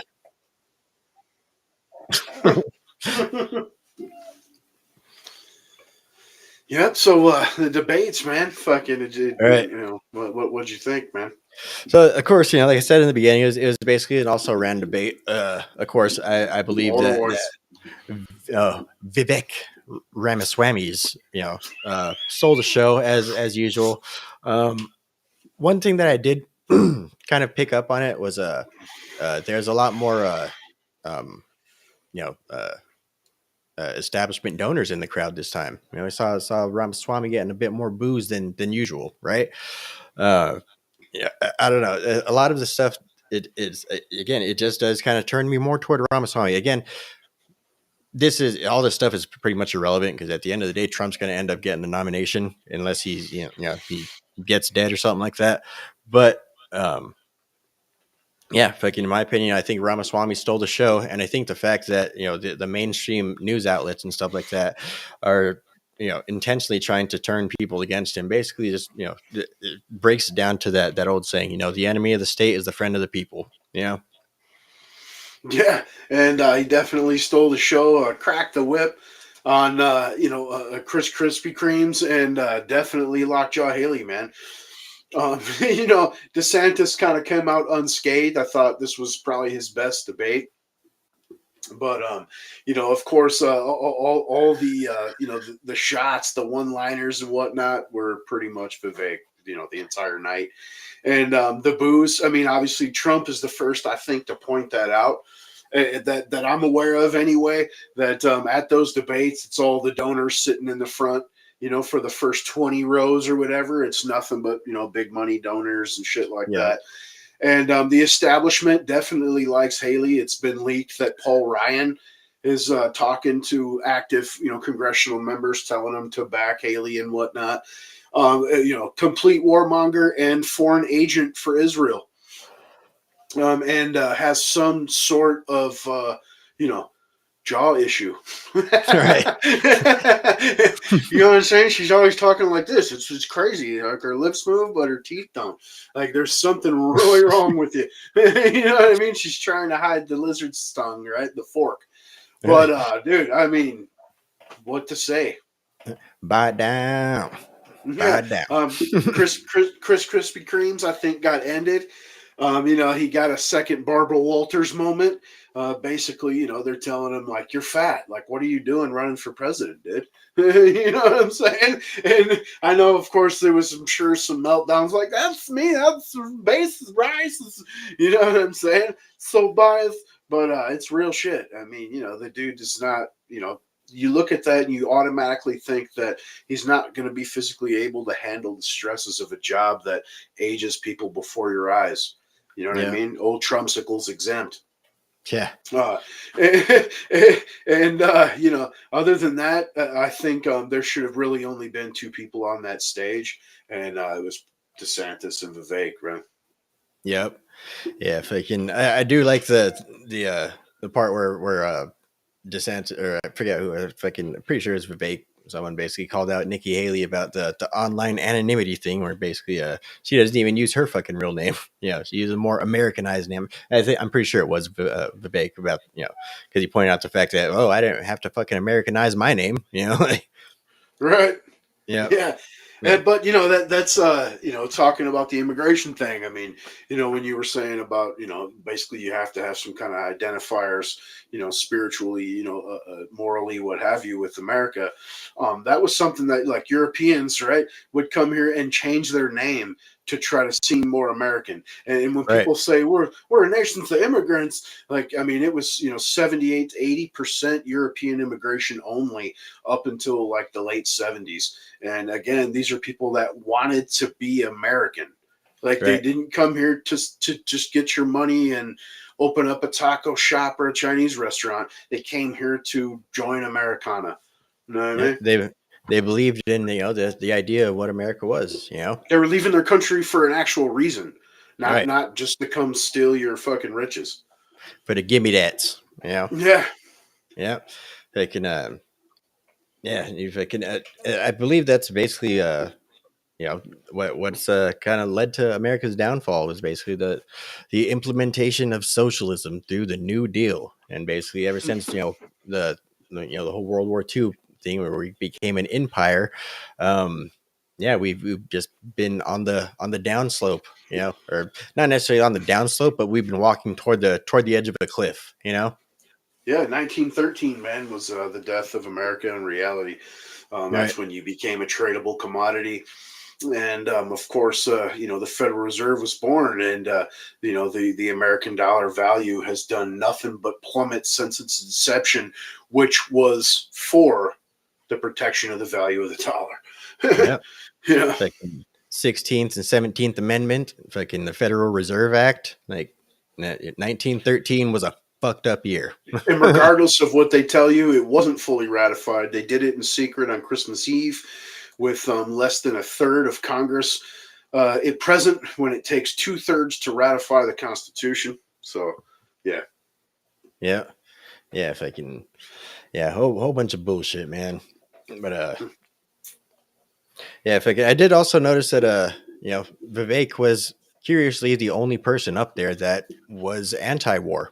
It was the only person that was not talking about, not up there rubbing their hands like, and then we're going to bomb these people, and then we're going to bomb those people before they bomb these people. Like, he was the only person up there that was anti-war, which, of course, we do also know the only other candidate that is also anti-war is, of course, the candidate that's most likely going to end up winning, Trumpsicles, right? So obviously, Nikki Haley, she, her fucking high heels are for ammunition. So, I mean, she's obviously, about bombing everybody. She wants to she wants to destroy the entire fucking planet. Krispy Kreme. What's his whole fucking war stance? I know he's pro-war. He's going to go with anybody. I mean, he just kept mentioning different leaders around the planet everywhere because he just wants to be seen as a tough guy. So he'll call people out by name and legitimately cause problems just to be looked at like he's hard, man. Yeah, everybody knows it's fucking soft as Jello, right? Right. And then we Literally. got Ron DeSantis to be exact. And we Well, all the know, Sanctus. right? We all know he's got his fucking yarmulke fully affixed, to his fucking shit. He's Israel or nothing, Israel first. And so, yeah, like I said, Vivek's the only person that's up there that is America first, So again, Ron DeSantis is basically the only other person that's viable in terms of a electability. I think again, a lot of people do like Nikki Haley. Nobody likes fucking old Chris Christie, but yeah, I think like you said, I think the only two people that really should have been up on that stage was fucking Vivek and Ron. Yeah, Vivek and Ron. Yeah, and Rob. Yeah. Yeah.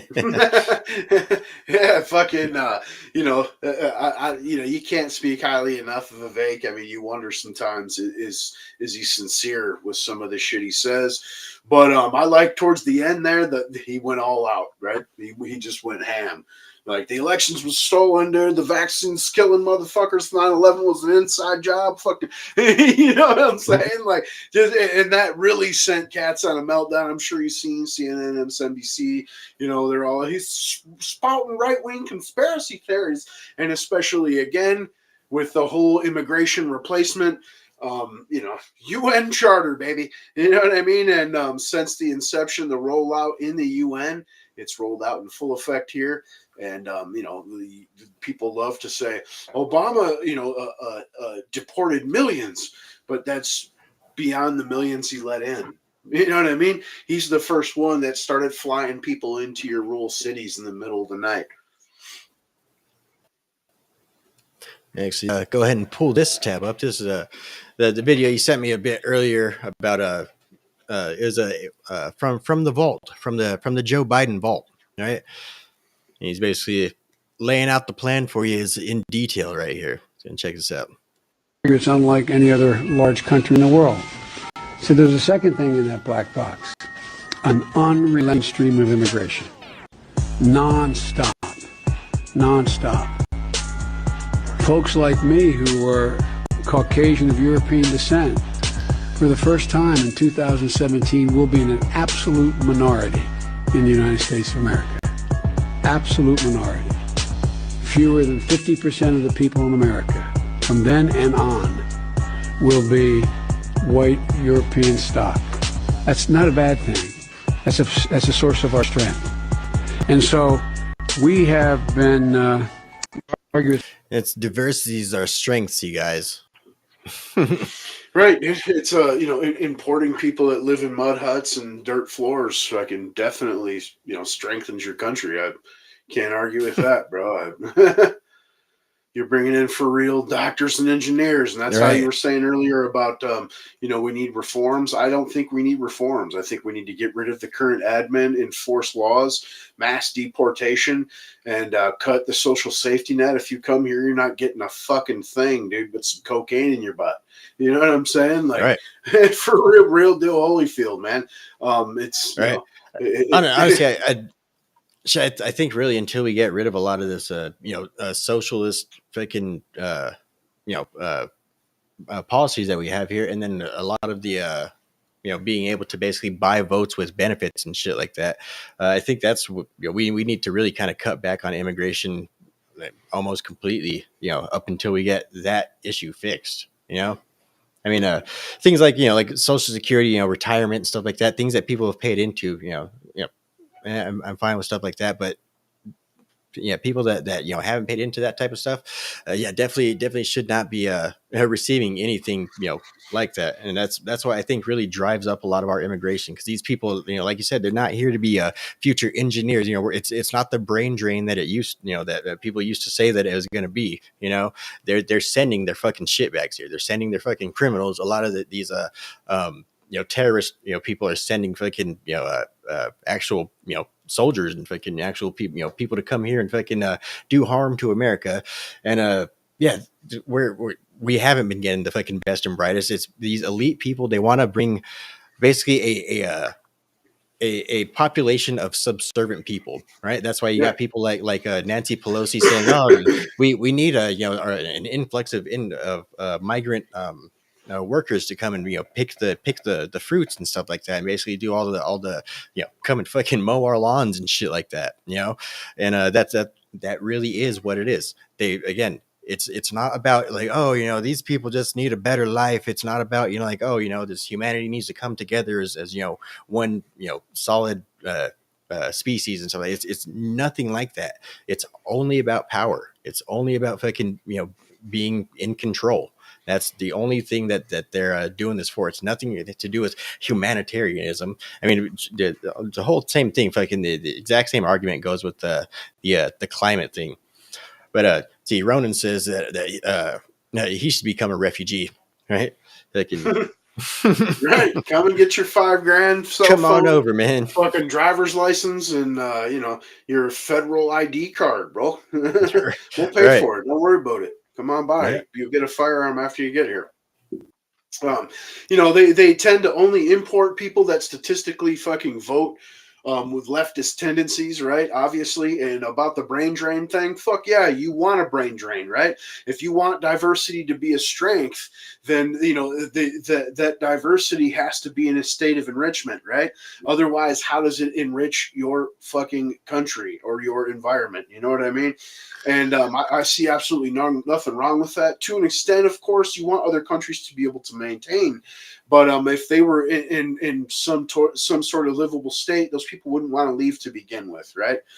And I can't see when at any point in history bringing in people's lowest of their society helps yours in any way beyond being a weight economically, right? And as these people file in and we become brokers sending more money overseas and whatnot, and the benefits dry up for everyone, I mean, what's going to happen then, right? And people say, oh, you're worried about these people coming in and taking your jobs. I thought they're low skilled. The vast majority of jobs that make society function are low skilled jobs. You know what I'm saying? And the minority are the ones that make, the six figures and up with the higher end, more technical jobs. So yeah, you need that for your fucking people and your country to function. I mean, these people's arguments are pretty easily undone with even, the slightest moniker of thought, dude. You know what I'm saying? The immigration thing, it's a crap. And, it's you can watch it through history, bro. Right. And at the same time, dude, it's not even a brain drain. If anything, it's more of just a resource drain over here, because a lot of people, they'll be sending their bright people over here, and then they'll come over here, they'll get a free education because of the fact that we have programs in here that we basically, offer scholarships to, immigrants and stuff like that. And so basically they just come over here, get, educated, get connected to different people and stuff like that. And then they go right on home and bring all the fucking money with them. So it's really not even a fucking brain drain, Yeah, and for Ronan there, you want to be a refugee, come on over, because also when you get here, you'll get a tax-free business loan for 7 years. After when that 7 years expires, you'll be able to pass that loan on to a relative, which you'll be able to assume it for another 7 years tax-free, while us Americans can't get a business loan without collateral or 30% of the entire down for a business. So, yeah, come on over and live better than we do, my dude. That's right. You earned it, man. Let's see. I got the Vivek clip pulled up here. Let's go ahead and check this out real quick. Nikki, you were bankrupt when you left the UN. After you left the UN, you became a military contractor. You actually started joining service on the board of Boeing, whose back you scratched for a very long time, and then gave foreign multinational speeches like Hillary Clinton is, and now you're a multimillionaire. That math does not add up. It adds up to the fact that you are corrupt. And when I said they were bought and paid for, I meant the Republican establishment, not the Democratic establishment. Now you have Reid Hoffman, the person who's effectively George Soros Jr., funding lawsuits across this country against Donald Trump to keep him off the ballot, funding left-wing causes. We discovered this week that he is one of Nikki Haley's largest supporters. Larry Fink, the king of the woke industrial complex, the ESG movement, the CEO of BlackRock, the most powerful company in the world, now supporting Nikki Haley. Nikki, you were bankrupt when you left the UN in a military. Bang. I mean, dude, technically, I think that should have ended her career. I think if the establishment wasn't behind her and she didn't have Boeing and Lockheed funding, her campaign, that would have been the end right there, bro. Her and Krispy Kremes should just leave the stage. All right. Yeah. Right? They got the Ukraine clip on there? Is that it? The final blow? Let me see. And I think those foreign policy experience, one thing that Joe Biden and Nikki Haley have in common is that neither of them could even state for you 3 provinces in eastern Ukraine that they want to send our troops to actually fight for. Look at that. This is what I want people to understand. Blank. Fucking Bam! That's a 1,000-yard stare right there, dude. She's like, fuck. Right, that's a Mike Tyson hook right there, son. Right. Yeah. Fucking deer in the headlights right there, dude. She's a fuck. She has no idea what the hell the names of those provinces are, but she wants to send our sons and daughters and our troops and our military equipment to go fight it. So, see Ron's face looking at him, son. Right. Let's see. Vivek is the first and only candidate promising to repeal a horror 1980s. Let's see. The one above that, dude. The one above that, bro. That guy. Right there, yeah. Oh, this one? That dude melt. Yeah. Yeah. This guy, Van Jones, retard.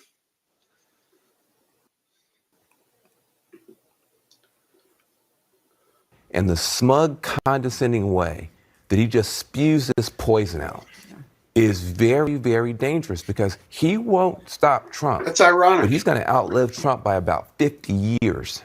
And you're watching the rise of an American demagogue that is a very, very despicable person. Yeah. And I was shaking listening to him talk because a lot of people don't know that is one step away from Nazi propaganda coming out of his mouth.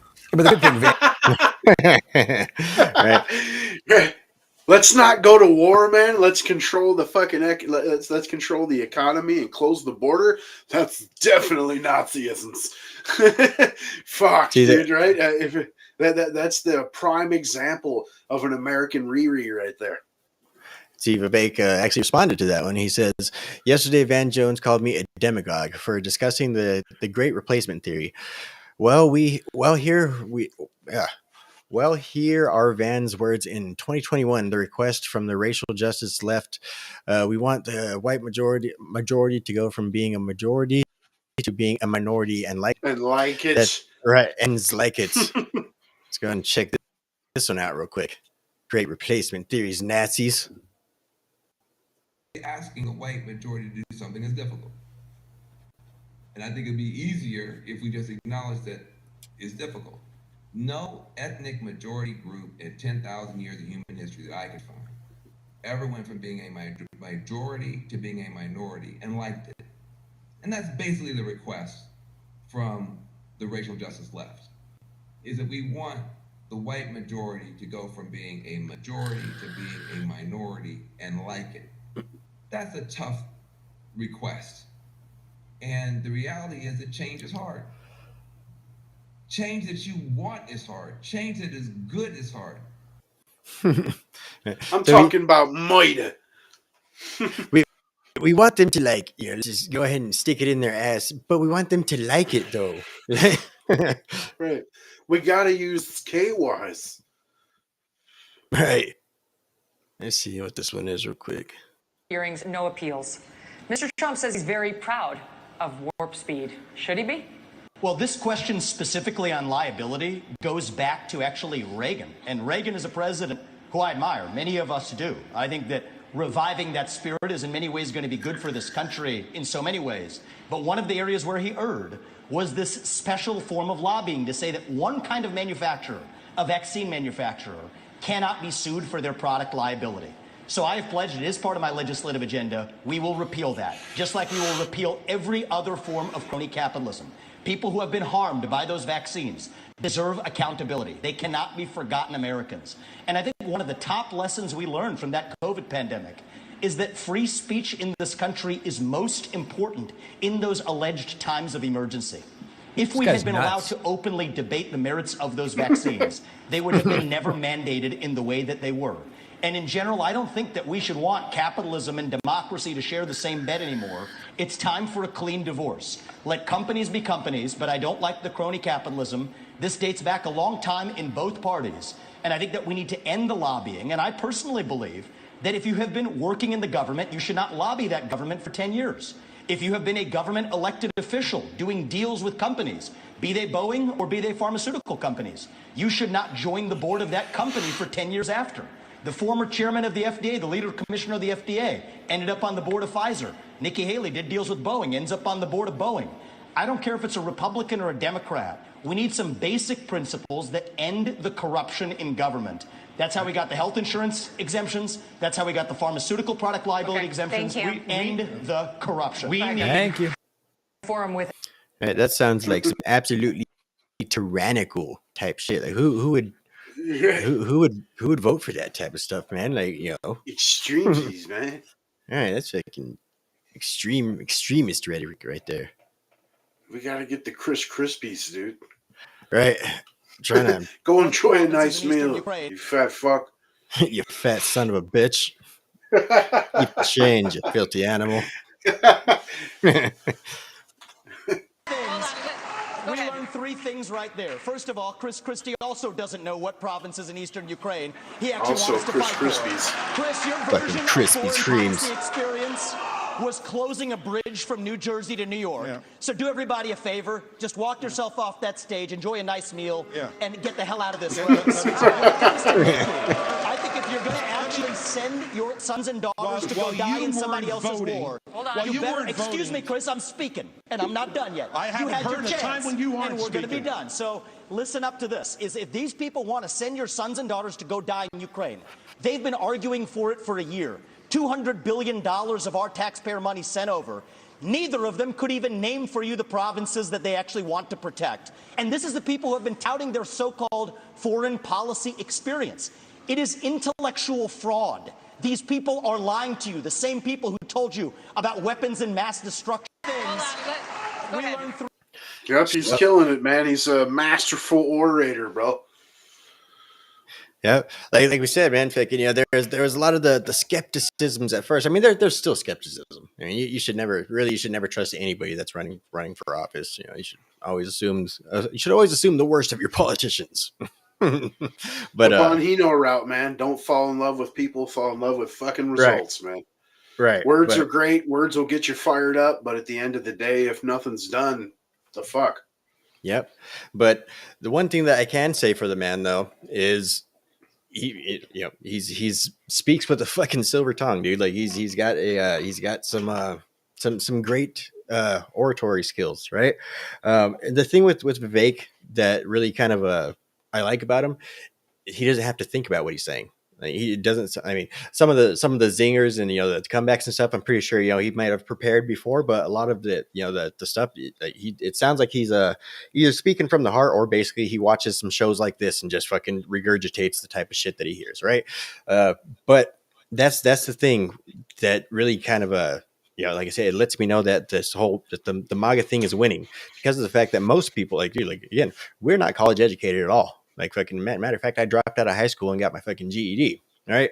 We're some labor fucking workers. We're some regular fucking working class guys, but we could fucking spit rhetoric like this because of the fact that it's what we believe in. It's what we're passionate about. It's we actually believe in the ideas of freedom. We actually believe in the ideas of liberty, nationalism, and so therefore we're able to speak what we feel effortlessly. When it comes to the people on the left, they have to rehearse their lines, right? That's why you constantly see them doing the whole mockingbird thing where they constantly repeat the line. A woman is a person who identifies themselves as a woman. Like they literally have to fucking get trained in what to say to certain questions and stuff like that. And that's why you'll hear them constantly just repeating the same thing over and over again. That's not the same, with our side. Our side is organic. Our side is from the heart. Our side is, our side's real. And so that's why I think our side is winning. You know, our real side, not our quote unquote side of the establishment, right? Right. Yeah. They're all the same. It's all sloganeering and fucking racial fucking grandstanding. Even if it's not completely advertent, you know what I'm saying? But as far as the shit Vivek was saying, I mean, even the shit that doesn't necessarily pertain to like liberty or anything like that, just the stance of let's not go kill people that we really have nothing to do with their situation.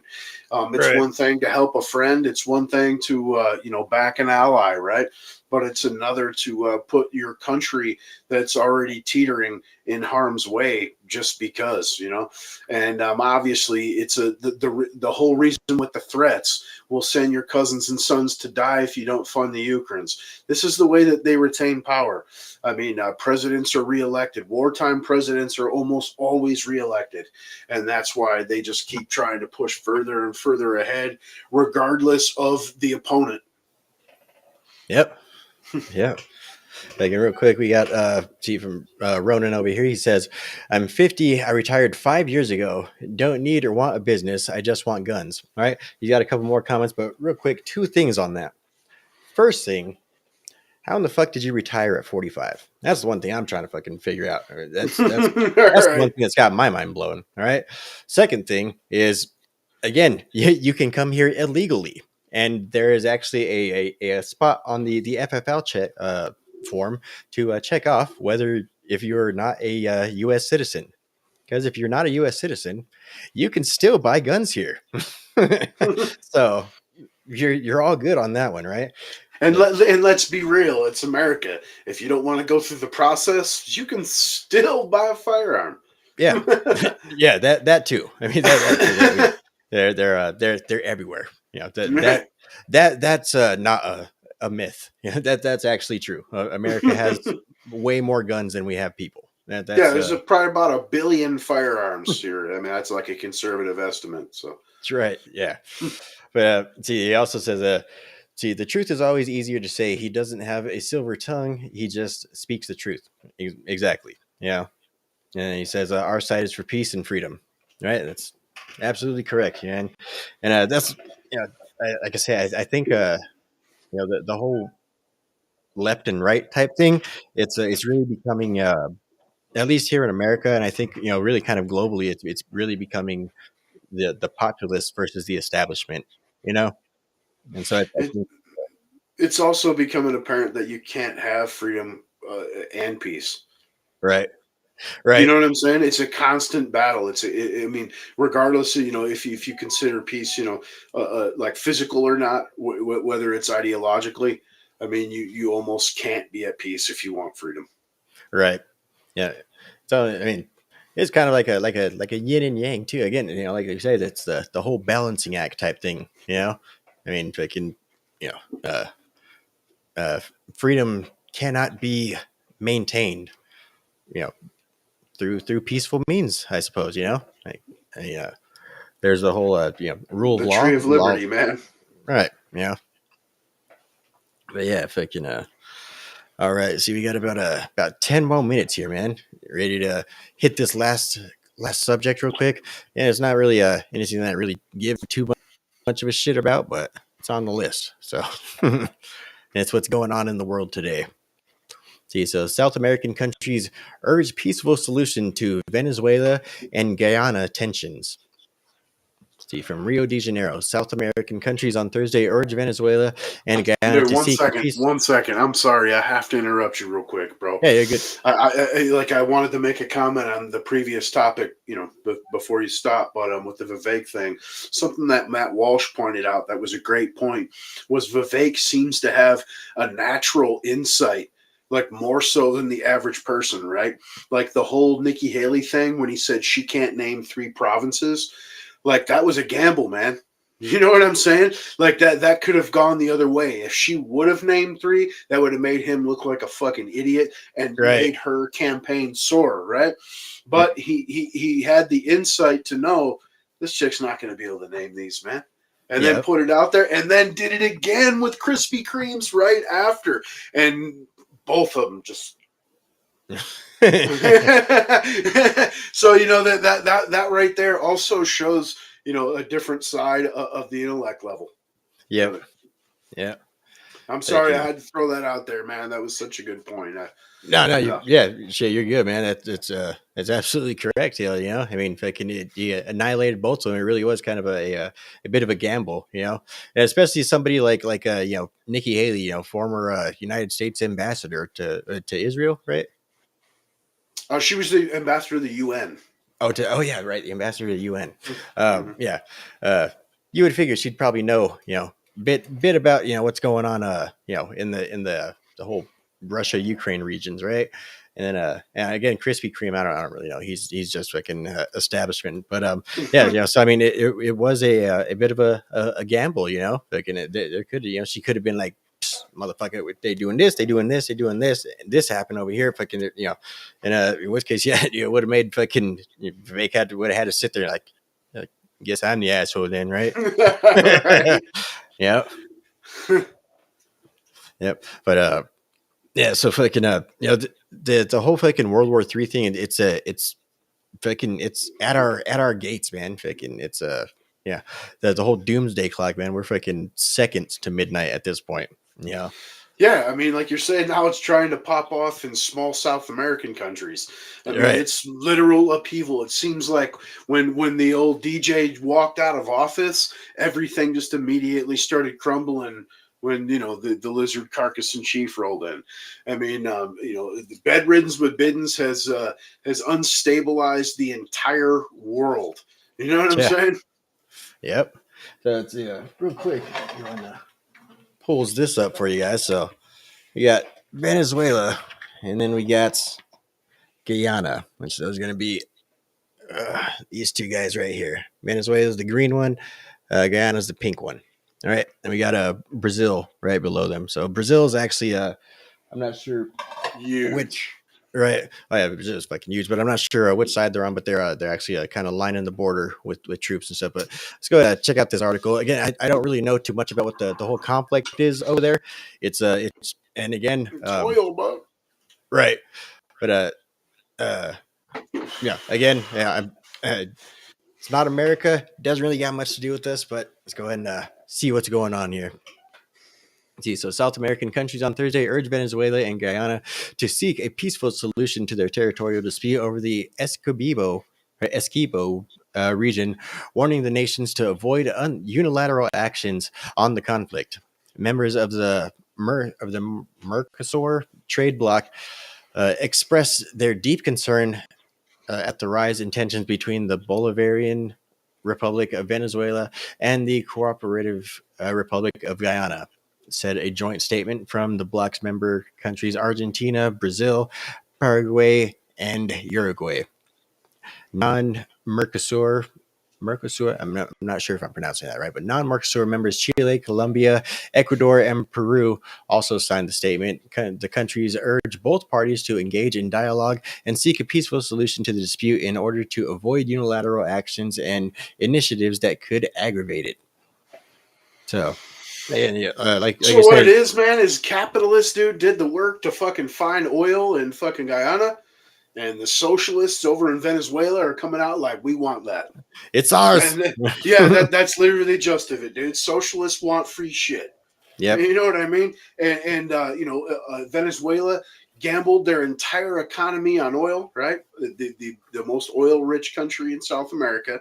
You know what I mean? But they socialized it all, and they've destroyed their economy, and they're barely even processing. Their processing plants are, kicking out some B-rate shit.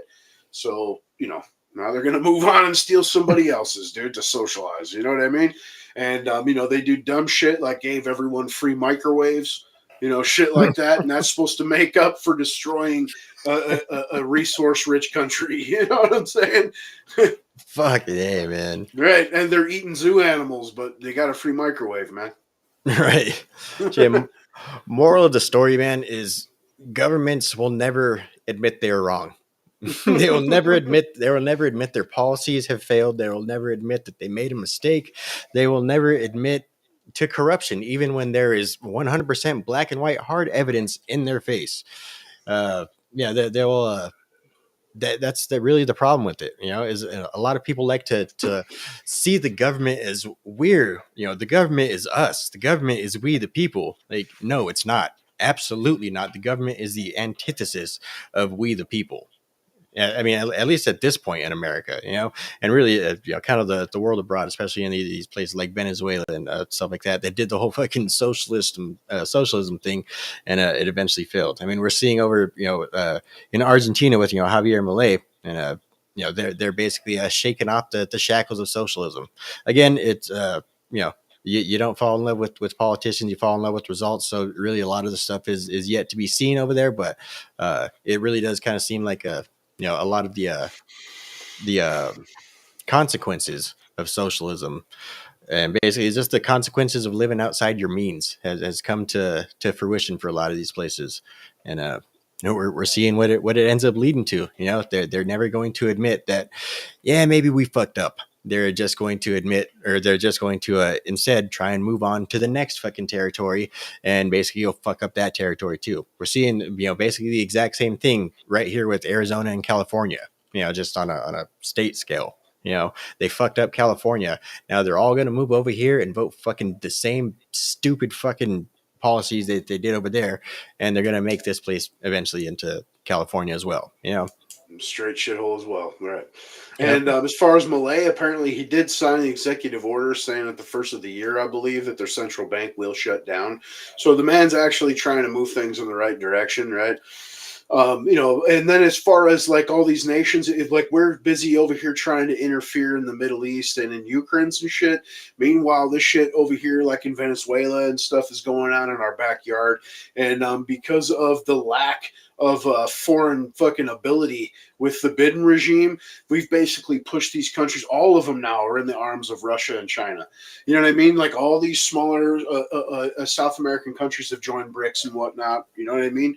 And it's so, while we're trying to intervene over there, we should be, if we're going to intervene, right? Because I'm a non-interventionist, right? I would rather us focus on ourselves, produce our own oil, yada, yada. But the most tyrannical logic I can come up with is to save our own for reserves while we're not pumping, and do deals like, and it was going to work both ways, because like you see Saudi Arabia, right? They're the ones that we primarily have dealt with as far as OPEC is concerned for decades. We made that country rich as fuck. You know what I'm saying? And if we went over and dealt with Venezuela, we would do the same. You know what I mean? Their people would be driving Cadillacs in fucking 10 to 15 years. You know what I'm saying? Yeah. At worst, you're going to get American dollars to buy American goods. You know what I mean? And it's going to be a hell of a lot better than it is right now. Yeah. And I'm not talking about spreading democracies. You can have your socialists, whatever the case, but we're going to do a capitalist deal. You know what I mean? Simple as that, man. Base your socialism off of European Ingsoc socialism, right? Where, capitalist tendencies with, a socialist fucking social net. You know what I mean? Yeah. Really, it seems to be pretty fruitful for most. Not that I would ever want it here, but we could definitely make that work, and that's a lot closer. Now, think about even as far as the importation, you're going to knock off a shit ton of the cost coming from the Middle East rather than Venezuela. Right, it comes in at Florida. You know what I mean? Yeah. So that's kind of like how we've been talking on the show. If it's going to end up breaking down to a more civilization state type place, I think basically the Western Hemisphere is going to become our civilization. Essentially we're the colonized lands. Like fuck it, that's our claim to fame, dude. We're the new world. We're the Western Hemisphere. We should start with Canada, bud. Right. Go up there and show them what it's all about. There's tons of resources up there in frozen tundra that's not being touched because the spotted fucking owl. You know what I mean? Fuck, let's take care of our people, dude. Fuck that owl. Right. Every now and then I like to just I don't know, play mind games with myself, and I feel like I like to do I've talked about it on the show quite a bit, but basically, what if I'm wrong? alternate philosophies and stuff like that. And it's like, dude, what if Joe Biden really just fucking shut down all the oil reserves because he knew that this shit was coming, and he knew that or not the oil reserves, the fucking all the oil drilling and stuff, because he knew that we needed to save that and fucking I don't know, fucking dumb shit, basically like he knew that this fucking war was coming, man, and so he needed to fucking make sure that we had those ready for that way when the war starts. All we got to do is bam, turn on the fucking faucet, and we got. Meanwhile, this guy can't say his name properly. Right. Yeah. I mean, yeah. Meanwhile, his son's fucking spending $600,000 a year on fucking adult entertainment. Yeah. That's not even including the hookers. Like the hookers is another several million a year. Like, yeah, right. Again, like I said, I like to fuck with my brain a little bit and just think like, maybe we're completely wrong, dude. Maybe fucking, they're just keeping the peace, and we're just assholes trying to disrupt everything. Like, that again, that I have to bring myself back down to reality. Like, oh wait a minute, they want to molest kids. Yeah, never mind. We're the good guys. Nope, we're good.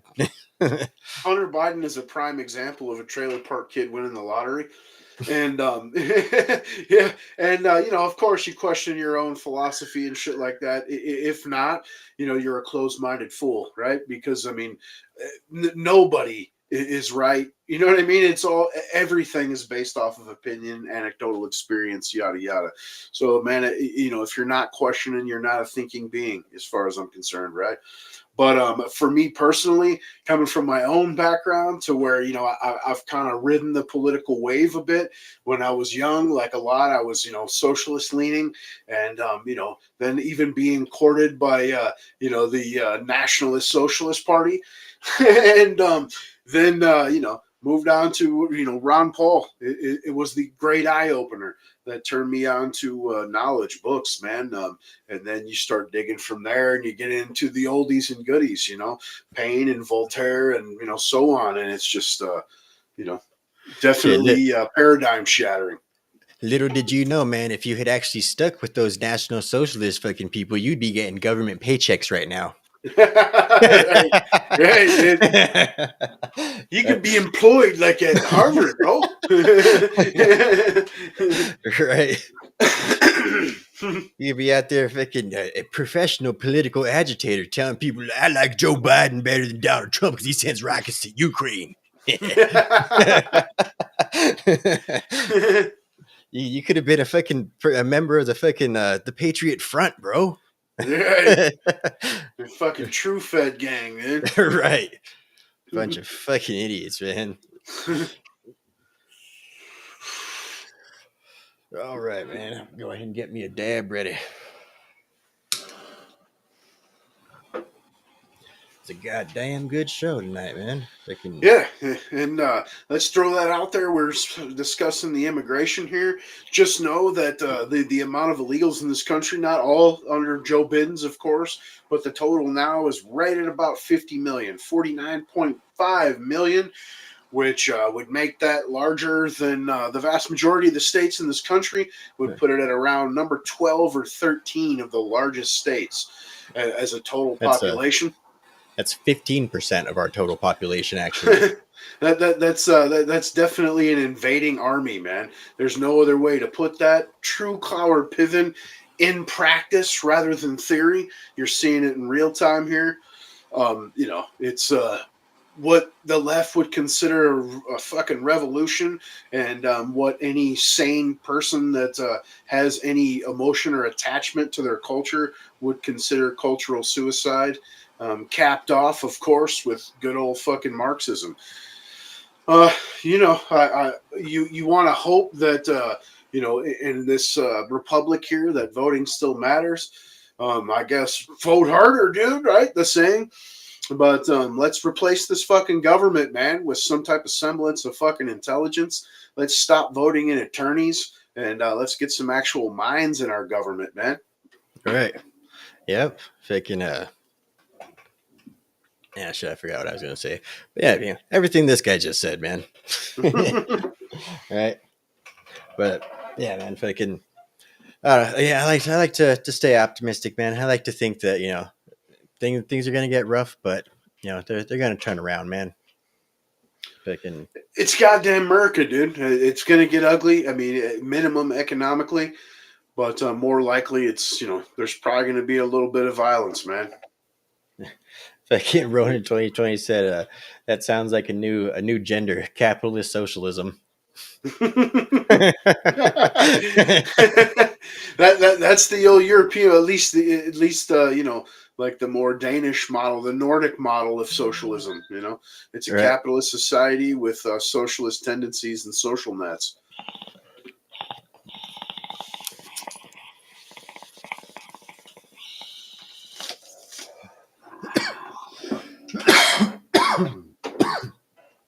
It's funny. I always like to say, like the the Libertarian Party, or really, I guess you could really kind of consider anybody that's politically minded in America right now. They're kind of like how the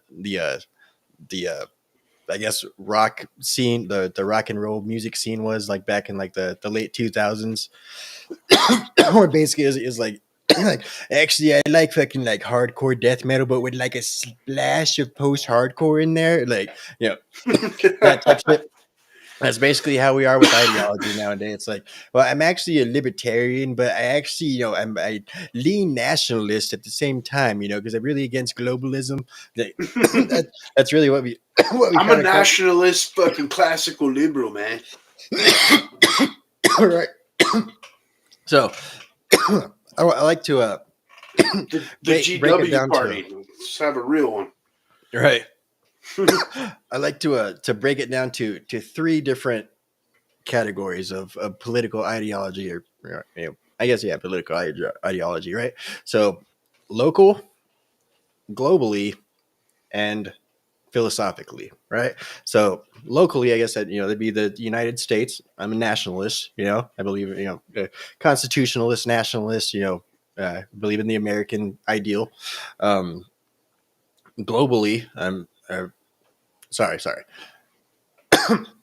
Locally, I'm a libertarian, fucking constitutionalist, constitutionalist libertarian, globally, I'm a nationalist, I believe in national sovereignty. And philosophically, I'm a libertarian, I guess. Yeah. So locally, constitutionalist, abroad, fucking nationalist, and philosophically libertarian. Philosophically classical liberal, man, for sure. Globally, I'm kind of I've said it again, the same, I guess. Classical liberal, political entanglements with none, trade with all. And locally, definitely libertarian. Leave me the fuck alone. You know what I mean? I'm not going to touch your shit. Don't touch mine. Yep. So yeah, fucking, that's really the ways I think we're able to best break it down to, because a lot of people be like, oh, especially Tim Pool. Tim Pool's like the fucking milk toast fence sitter guy. He's fucking like, actually fucking on this issue I'm libertarian, but on this fucking I'm more conservative, and on this I'm actually more liberal. He's listening to the culture war though. I have a lot more respect for that guy. Man. I really do too. I watch Tim Pool every day. Like I watch. I watch him every day too. But the culture war is a different level. I think it's much more in depth conversations. You know what I mean? Yep.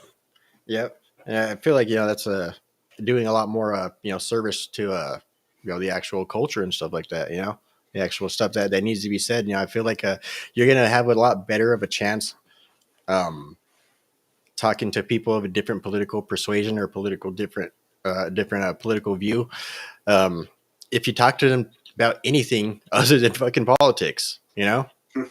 I mean, so if you talk about, like fucking skateboarding, if you talk about the music industry, if you're able to relate, some sort of different common ground, everything relates back to politics in one way or another, So, I mean, if you're able to relate to people on a different ground, then you could bring fucking politics into that. Like what one thing obviously with this show, fucking conservatives and weed generally don't go together. It's not it's not necessarily an idea in the type of thing that's normal, I guess, but it's becoming a lot more common. And at the same time, being more conservative, socially, I guess, it really does kind of make it to where I'm able to actually go to these, like dispensaries and, talk to people that are just, all about smoking weed. And a lot of people really only vote based on fucking, oh, this person said that they're going to legalize weed, like, so if you're able to fucking change people's minds off of something that you guys agree on, like something like weed. And, they're like, oh, well, I want someone to legalize weed. And I could come back with like, I want someone to fucking regulate weed. I want weed to fucking, basically be legal to where, I could fucking just grow and start a weed stand on the fucking corner, like I want it's cool to gain that association, but it's also one issue voters are not the crowd you want to attract. I heard a debate earlier about that, about like what was it, Corey, what the hell's her name, Corey Bush, right? Yeah. Or in Ayanna Pressley coming out with a bill basically wanting to give people a representation in prison, whether they're convicts or not, rapists, murderers, even out of prison, what have you, before they're able to get their rights back, or if they're eligible, and then also lowering the age to 16. Right? Uneducated and uninformed voters are the last thing that you want.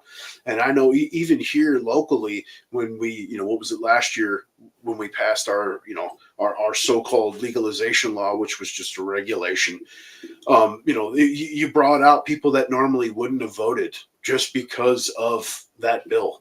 You know what I'm saying? And then God knows what else they put on that ballot, man. Right. You know what I'm saying? Well, that's the thing about culture too, because during that entire conversation, not once will I ever say that you should vote Republican. I would never, because of course, as soon as I say that, they're gonna, yeah, I'm good, and that's the whole thing, you have to change the culture, because politics is downstream from culture, right? So if you just at least get them to understand the philosophy of liberty, of the philosophy of, well, I mean, yeah, dude, I fucking love weed too, man. I fucking hate the amount of fucking taxes that we have to pay for it, though. Like our fucking, like I love weed too. Sure wish, of course. And I'm not, really, I hate the Republican Party, so I wouldn't do that either. Right. Just out of principle. But at the same time, I would be trying to push, ideology for sure. Of course. You know what I mean?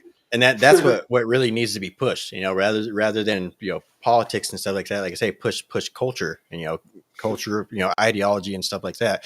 Basically, if you push the ideology of freedom, it's pretty relatable. You could really kind of relate the idea of freedom to just about everybody, because like I say, if you ask 100 different people, their definition of freedom, you're going to get 100 different answers. So I mean, that's really kind of the, I guess, overall bond that kind of brings people together. I think a lot of what's going on with the Democrats and the left, or the people that vote Democrat, they're obviously being manipulated, as we see every single day. The Democrats will fucking take the Don't Say Gay bill, for example. You had so many people out there against it because of the fact that the Democrats called it the Don't Say Gay bill.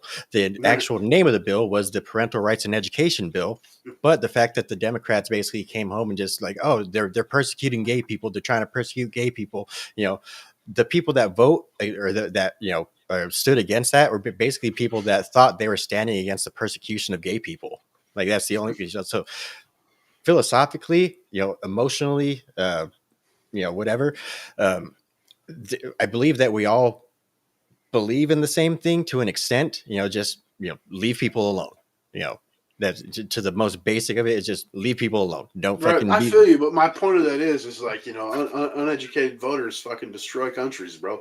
And we've seen it, especially in our larger cities here. I mean, we have people that don't give two shits except for, I don't want my food stamps cut, or you know what I'm saying? Whatever the case, man. I want my college debt fucking forgiven. And while that riles the troops, you know what I mean? It doesn't necessarily yield the repercussions that are good for you, or good for your party, or pushes your agenda along. You know what I mean? And there's certain people that just shouldn't be voting, and that's why I was talking previously. Right, of course. Like our Senate, we're not even supposed to be voting for the Senate, man. You know what I mean? Right. They're supposed to be your creeping fucking arm of the government. It's supposed to be appointed, you know what I mean, by the people you elect to represent you. And instead, we got people voting for it, and you got, fucking Fetterman as a senator. Like, you know what I mean? Like, ridiculous shit. Yeah. Well, I mean, that's so that there's basically two different topics here, right? So basically what I'm trying to say is to re-educate people. That's basically what I'm saying we need to do is re-educate people rather than trying to But you know as persuade well as people. I do, regardless of anything that you have to say or whatever, there's a massive portion of the population that just doesn't give two fucks about Right. politics. That's what I'm trying to say. This is 2 points. That's the first point. That's what I'm saying. That's the first point. Right. Second point, I 100% agree with you. You know, no debate here. And matter of fact, I should believe it should be much more stringent. You know, the way that the founding fathers, envisioned it. If you don't own a piece of land, you don't fucking get to vote. You know, like if you don't fucking own something, if you don't own a part of America, you don't take part in America. You know, so I obviously not to that extent, especially with the way that everything's gone with the whole fucking, everybody's going to be a fucking renter. That would leave like fucking 20 different major fucking rental corporations that could vote, so obviously I'm not saying to that extent, but obviously, the founding fathers didn't envision every single fucking person that's just, homeless on the street being able to fucking vote, so obviously, to that extent, yes, I 100% agree. I don't believe everybody should be able to vote, 100%, agree on that. But at the same time, that's what I'm saying. And just culturally, just on the streets, I would rather have somebody that, is educated to the point where they're going to be able to at least understand that, like, I don't know, say something like, that they're just going to even be able to understand, like, well, maybe I'm not maybe I'm not entitled to something, or maybe, if I get this for free, that something has to come from somewhere, even if they just could understand that simple concept, of like, well, all these food stamps I get, they have to come from somewhere, even if you could get them to grasp that concept, at least, it's a change in the right direction. But again, I do 100% agree with you. I don't think most of these people should be allowed to vote in the first place. Yeah, and we've discussed, like, the education portion previously. That was my thing, is you have to change it from, our children, yada yada, and that's why the left always goes for the children, because that's the most impressionable. And to change a mass mode of thinking, it takes years, man. I mean, it took the Frankfurt School here decades to degrade our academia to the point now to where it just churns out leftist fucking rerees. You know what I mean? And so we would have to reverse that. It's going to take time. And you could try to educate on the street, but people do that always. And like I told you, I was even trying to do that shit myself in 2011 for Ron Paul, man, in Michigan. And I was standing outside Gordon Food Service, passing out pamphlets, talking to people, making cold calls, everything. And it's rough, man. Most people, as soon as you start opening your mouth, and like you said, you got to go about it different. I understand. You got to get something that you both associate with. You know what I mean? And to me, that thing should be liberty. This is goddamn America. You know what I mean? Like you said, do you want to pay 30% of your check in taxes? No? Well, check this out. You know what I mean? And that, you'd almost think that would be the end of it. But, unfortunately, there's so many people that just don't give a fuck, man. And even if they do, they don't want to take the time to hear what you have to say to find out. You know what I mean? It truly is, nihilism, man. Yeah. Yeah, but I mean, I'm not trying to be nihilistic. I mean, like I said, we're Americans. We're going to be. I'm talking about society at large. Right, what's basically going on in America right now. Why most people don't understand. What freedom is. Why people don't understand. What why freedom is. And so I think we completely agree. I think it's obviously you don't got to do a man on the street type thing. It's gonna happen. Again, in a wave type way, and it all just starts with that spark of liberty, I think the whole Tim thing is a great idea. Like the whole, building places for physical meetups of, like people and shit around the country and shit. I think that's the way to go. And, bring back an actual public square rather than the Twitter spheres. You know what I'm saying? The Twixospheres. Yep. Fucking I've actually been doing that. I've been using that public square app, man. I actually found a local coffee company. It's called Filthy Pirate Coffee. Fucking it's right down the street from our work, actually. So I think I might just start getting my coffee from them, man. Yep, send me the link, dude. I'll fucking hit it up too, bro. Hell yeah. No, yeah. Fuck yeah. Support local shit, man. Yeah, they're fucking some patriots, you know. But yeah, I really just think that's what needs to happen. And it's again, it's the fucking the fourth turning type things, the fucking the good times create fucking weak men, and then weak men create hard times, and then hard times create strong men, and then strong men create good times, so on and so forth.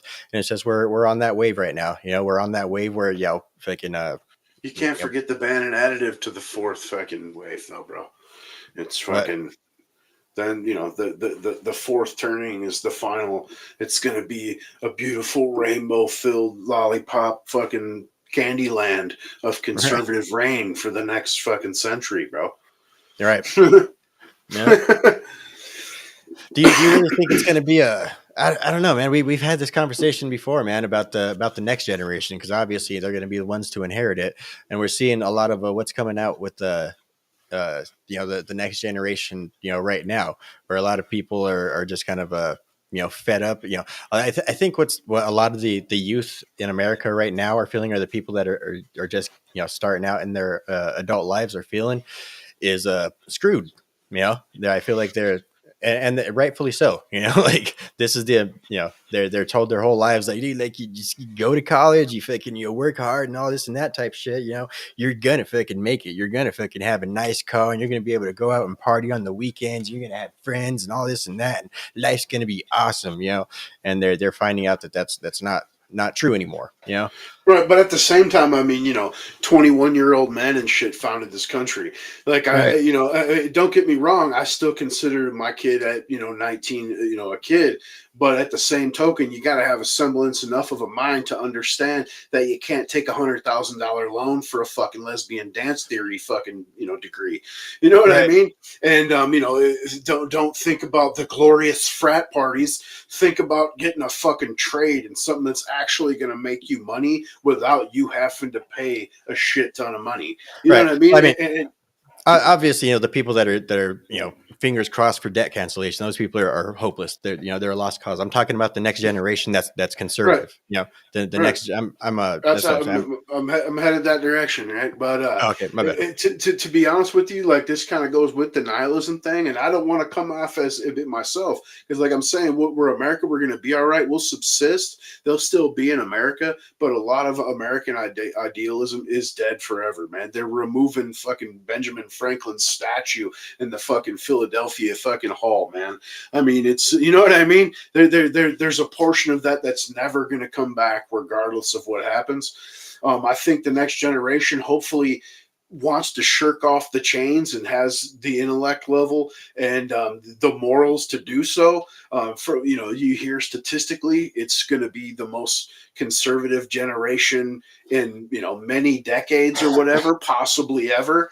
But social statistics usually fucking are turn out to be wrong or outlive their usefulness. You know what I mean? Because ultimately change happens, right? Yeah. And I don't know if this is it. I mean, I don't know. I mean, because even though it's hard out here, Americans are still coddled at this point, bro. It isn't bad enough yet.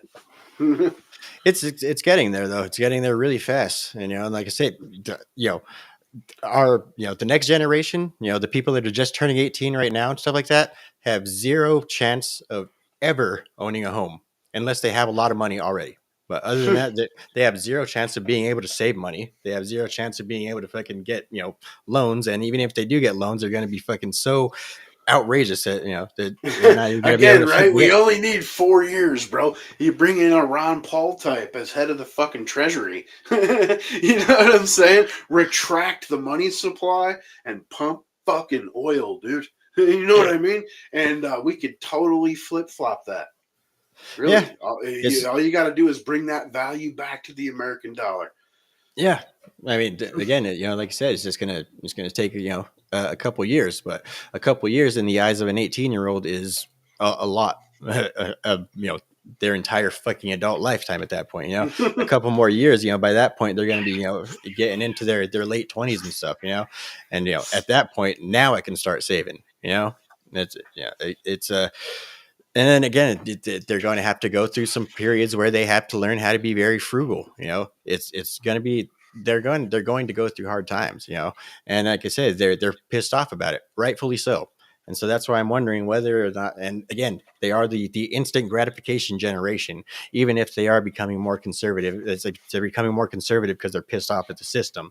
They're not becoming more conservative because they believe that fucking they believe in the nuclear family and fucking God and this and that type stuff. You know what I mean? They're not that type of conservative. That's why I'm wondering, are they going to be like the type of conservatives that you're going to get in there and fuck everything up, or are they going to be the type of conservatives that are actually going to be responsible and fucking try and get that mindset early on because of the fact that they're going through rough times where they don't really have a choice. In reply to that, apparently, like 1,500 fucking kids, 1,500 girls, 1,500 boys were polled, right? In the whole Generation X, whatever. And 60% of the boys interviewed fucking said that being a social media influencer was their number one goal. So I don't know, man. It's hard to have hope in that scenario. You know what I mean? Right. And then like the next thing was like, like an athlete. You know what I'm saying? I mean, both are technically winning the lottery. But then again, go ahead. And it's foolishness, completely, meaningless. Yeah. But then again, the idea of becoming a social media influencer right now, I mean, Tim Pool's a social media influencer, fucking Dan Bongino's a social media influencer, and again, mainstream media is dying, mainstream news broadcast is dying, and because it's because of the fact that they report things like this with a dry voice and they just say the state sponsored stuff. And so I believe that the future really is going to be shows like this. I really believe that people are going to be getting their information, people are going to be getting their opinions from shows like this. And it's because of the fact that shows like this, and I don't even want to toot our own horn shit. We probably won't even fucking make it, but shows like Tim Pool, like those type of people, that's going to be the leaders of the future. That's going to be the future, world leaders and stuff like that. So I don't think that's too, far-fetched of a dream. Essentially, they're looking at people like fucking Tim Pool, making all this money and shit, being a social media influencer, and the fact that they have the type of morals that are resonating with them. So I don't think that's too far-fetched of a type of goal for them to have. It's basically like if you would have asked everybody back in my generation, well, everybody wants to be fucking rock stars, or everybody wants to be a fucking professional skateboarder or something like that. Yeah, and I mean, obviously, I came from generations that were similar as far as it's going to be a rock stars, and most of the guys that said that work at Pizza Hut or something now, dude. Right? Fucking, you know what I'm saying? I was one of those guys, and so I mean, essentially, obviously not fucking. Like I'm going to go to Hollywood. I didn't fucking go for it. Just when I was a young fucking person, when I was fucking 15, 16, 17, 18 and stuff, I was playing in different bands. I was playing fucking school talent shows and shit. Yeah, I'm gonna fucking play music with my life. I'm gonna do my life is gonna be about music. That's what I'm going to do with my life. And so yeah, back in when I was a young man, I would have told you fucking I'm going to fucking play music with my life. And so, but of course, reality, comes for everybody. And so just, reality is going to come for them as well, too. So it's not like everybody's going to be able to have, be a fucking social media influencer. It's not like everybody's going to make it, but exactly. At the same time, that's what I'm saying. It's they're going to get they're going to get those moralities though. They're still going to, right. They're still going to learn that. At the same I'm not a rock star, but right. I could play music. I understand music theory. I understand, fucking how logic works. I understand how logic and rhythm work. I understand, and it does resonate to much more things than just, playing guitar. It's being able to play an instrument. It really does kind of help you think, And so basically, if they're able to regurgitate or fucking, if they're able to decipher propaganda, just because they don't make it, doesn't mean that it's not going to help them in the future. It doesn't mean that it's not going to shape a better society. Like shit, if they want to be social media influencers and shit, like like, you know, fucking the people that we're seeing today. And again, this is all speculation. You know, we don't, like, we're trying to figure out what type of people they're going to be. We Right. don't I necessarily mean, know. if you want to see their generation, what they consider social media influencers, I mean, you got to go on TikTok. That's where they're at, man. And I mean, the vast majority of the content on there is fucking mindless drivel. And because you're going like influencer, you're obviously going for clicks, likes, comments, you know what I'm saying? Shares. And the most mindless shit is what gets those fucking things, man. It's You know what I mean? it's an algorithmic fucking propaganda, though. I mean, fucking if you react to somebody that's fucking like, sup, you know, fucking Dave 30 want to be in a girl, if you're just like, the fuck, if you cringe at that, you're gonna get a lot more of those, you know. Yeah. Because it's fucking results. I mean, I try to stay the fuck away from the shit. You know, of course, I mean? you know, same here, you know. But that's why fucking pure a lot of those hate. stuff, right? It's you know, cringe is fucking it's fucking clicks. So I mean, of course, that's what you're gonna get. You know, that's fucking algorithmic propaganda. You know, I think a lot of the stuff that we see, you know, really is, I guess, essentially right-wing propaganda. You know, it really is. You know, all that we see when it comes to, you know, the youth and their mindset is fucking young college students that are fucking going to vote for the person that's saying that they're going to cancel their debt regardless, you know, or it's young fucking, you know, people that are in these indoctrination camps. We don't actually see what the actual youth, you know, is up to, because of the fact that they ain't fucking up to shit. You know, they're not doing anything interesting, but you know, they're still filming each other play video games and fucking, you know what I mean? Like, just, you know, weird shit, man. Yeah, shit that we would have considered weird growing up, dude. Even as young guys, you would have been like, "What the fuck are you doing, dude?" You know what I mean? You're watching someone play video games like you could play it, bro. Right. You know what I mean?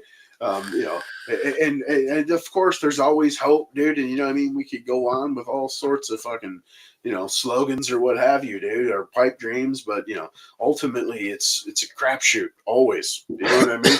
And we don't know. And like you said, what we consider conservative, they don't consider conservative, regardless of, you know, statistics or what have you. We really don't know. Like I said, to me, there's a lot of Americana that's gone. It's not going to come back. Yeah. And whether it's a better society or not is questionable. I mean, you know, who knows? But you know, it's going to be a irreparably different society, you know. But like I say, I am a, you know, permanently white pilled. I will never swallow black pill. I refuse to say that humanity is doomed. I will always say that, you know, that I'm not saying humanity's common doomed. I'm sense. talking about fucking not even Americans, doomed. man.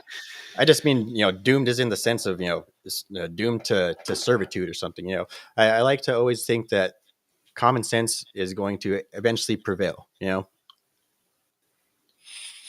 Well, we have thousands of years of examples of the opposite, but we really, you know, at least in America, you know, we have.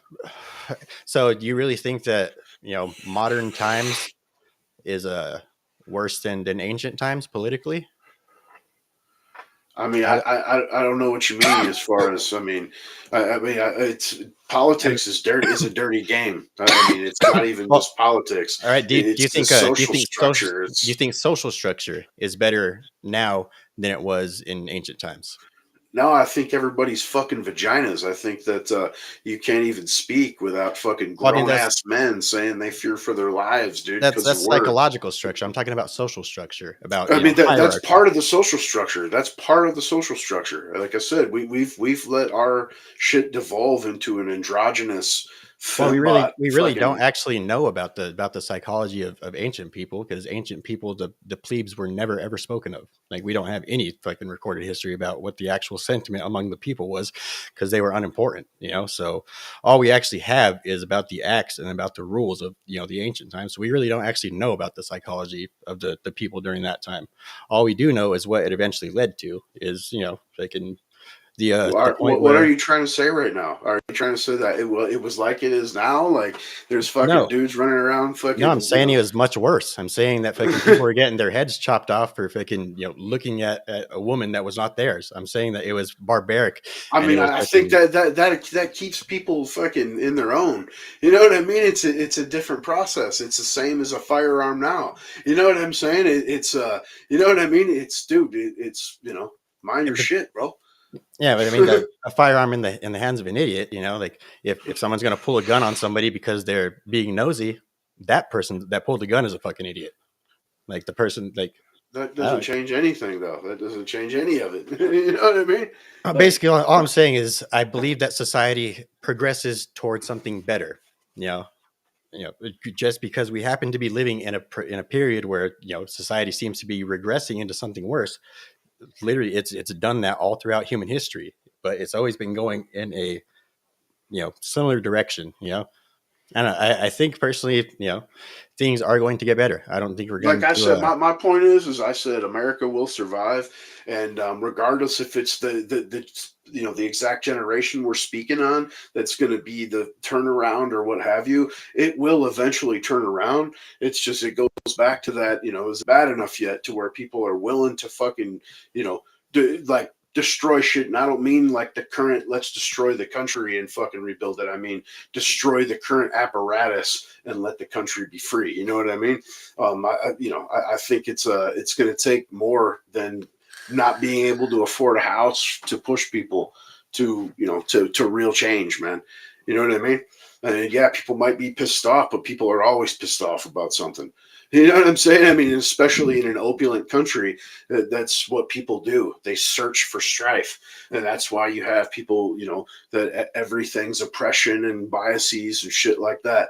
And it's not anything black pill, white pill, anything like that. Like I said, it's reality. And yeah, it does go up and down. And we're on the down trajectory. It's just a matter of how far down we're going to go first. Yeah.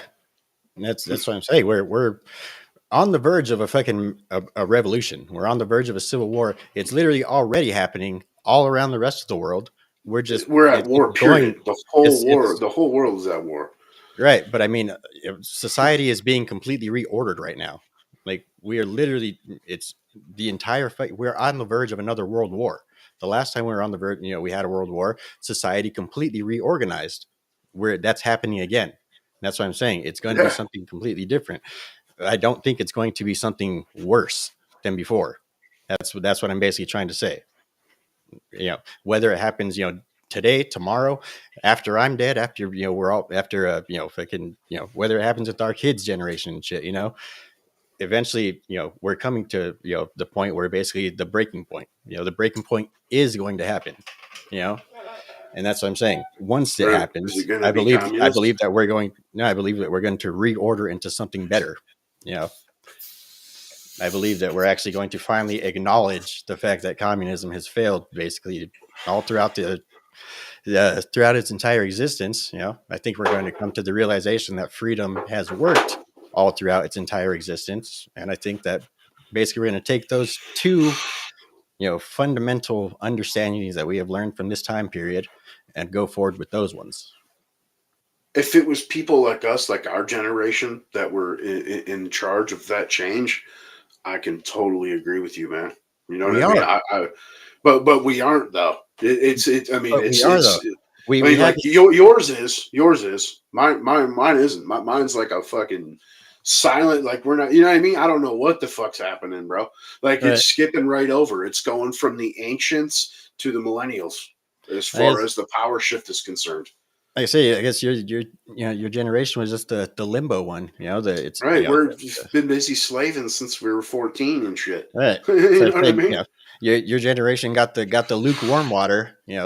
Fucking my generation got the bubbly water, and then fucking this generation's full on boiling. Right. So essentially, it's the point. Like we were talking about before. It's whoever's going to fight a revolution or something like that, it's going to be a young man's fucking thing, but it's going to be on the older generation to educate them, to teach them, basically to guide them and direct to be the tacticians in reality. Yeah.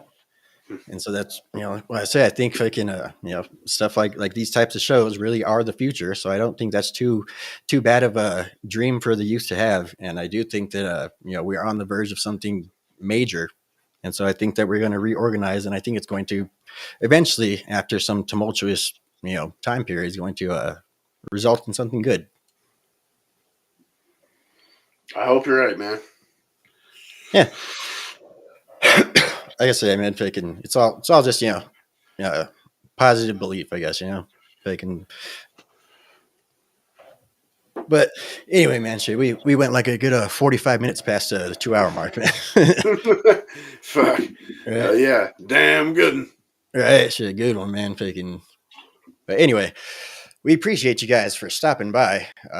Yeah, so it looked like we got one person up in the YouTube chat right now. If I can, we had about 2 people throughout the show. We had about 7, 8 people in a Rumble chat. I believe we got up to like 10 at one point. But yep, looks like we're going to be getting ready to shut it down. We appreciate you guys stopping by. Don't forget to subscribe to this guy's channels. Don't forget to subscribe to the other Liberty Bull channels. The links are all in the description below. Anything you want to say before we head on out of here, man? No, man, have a good weekend and, stay up with your family. It's that season, right? All right. Merry Christmas, y'all.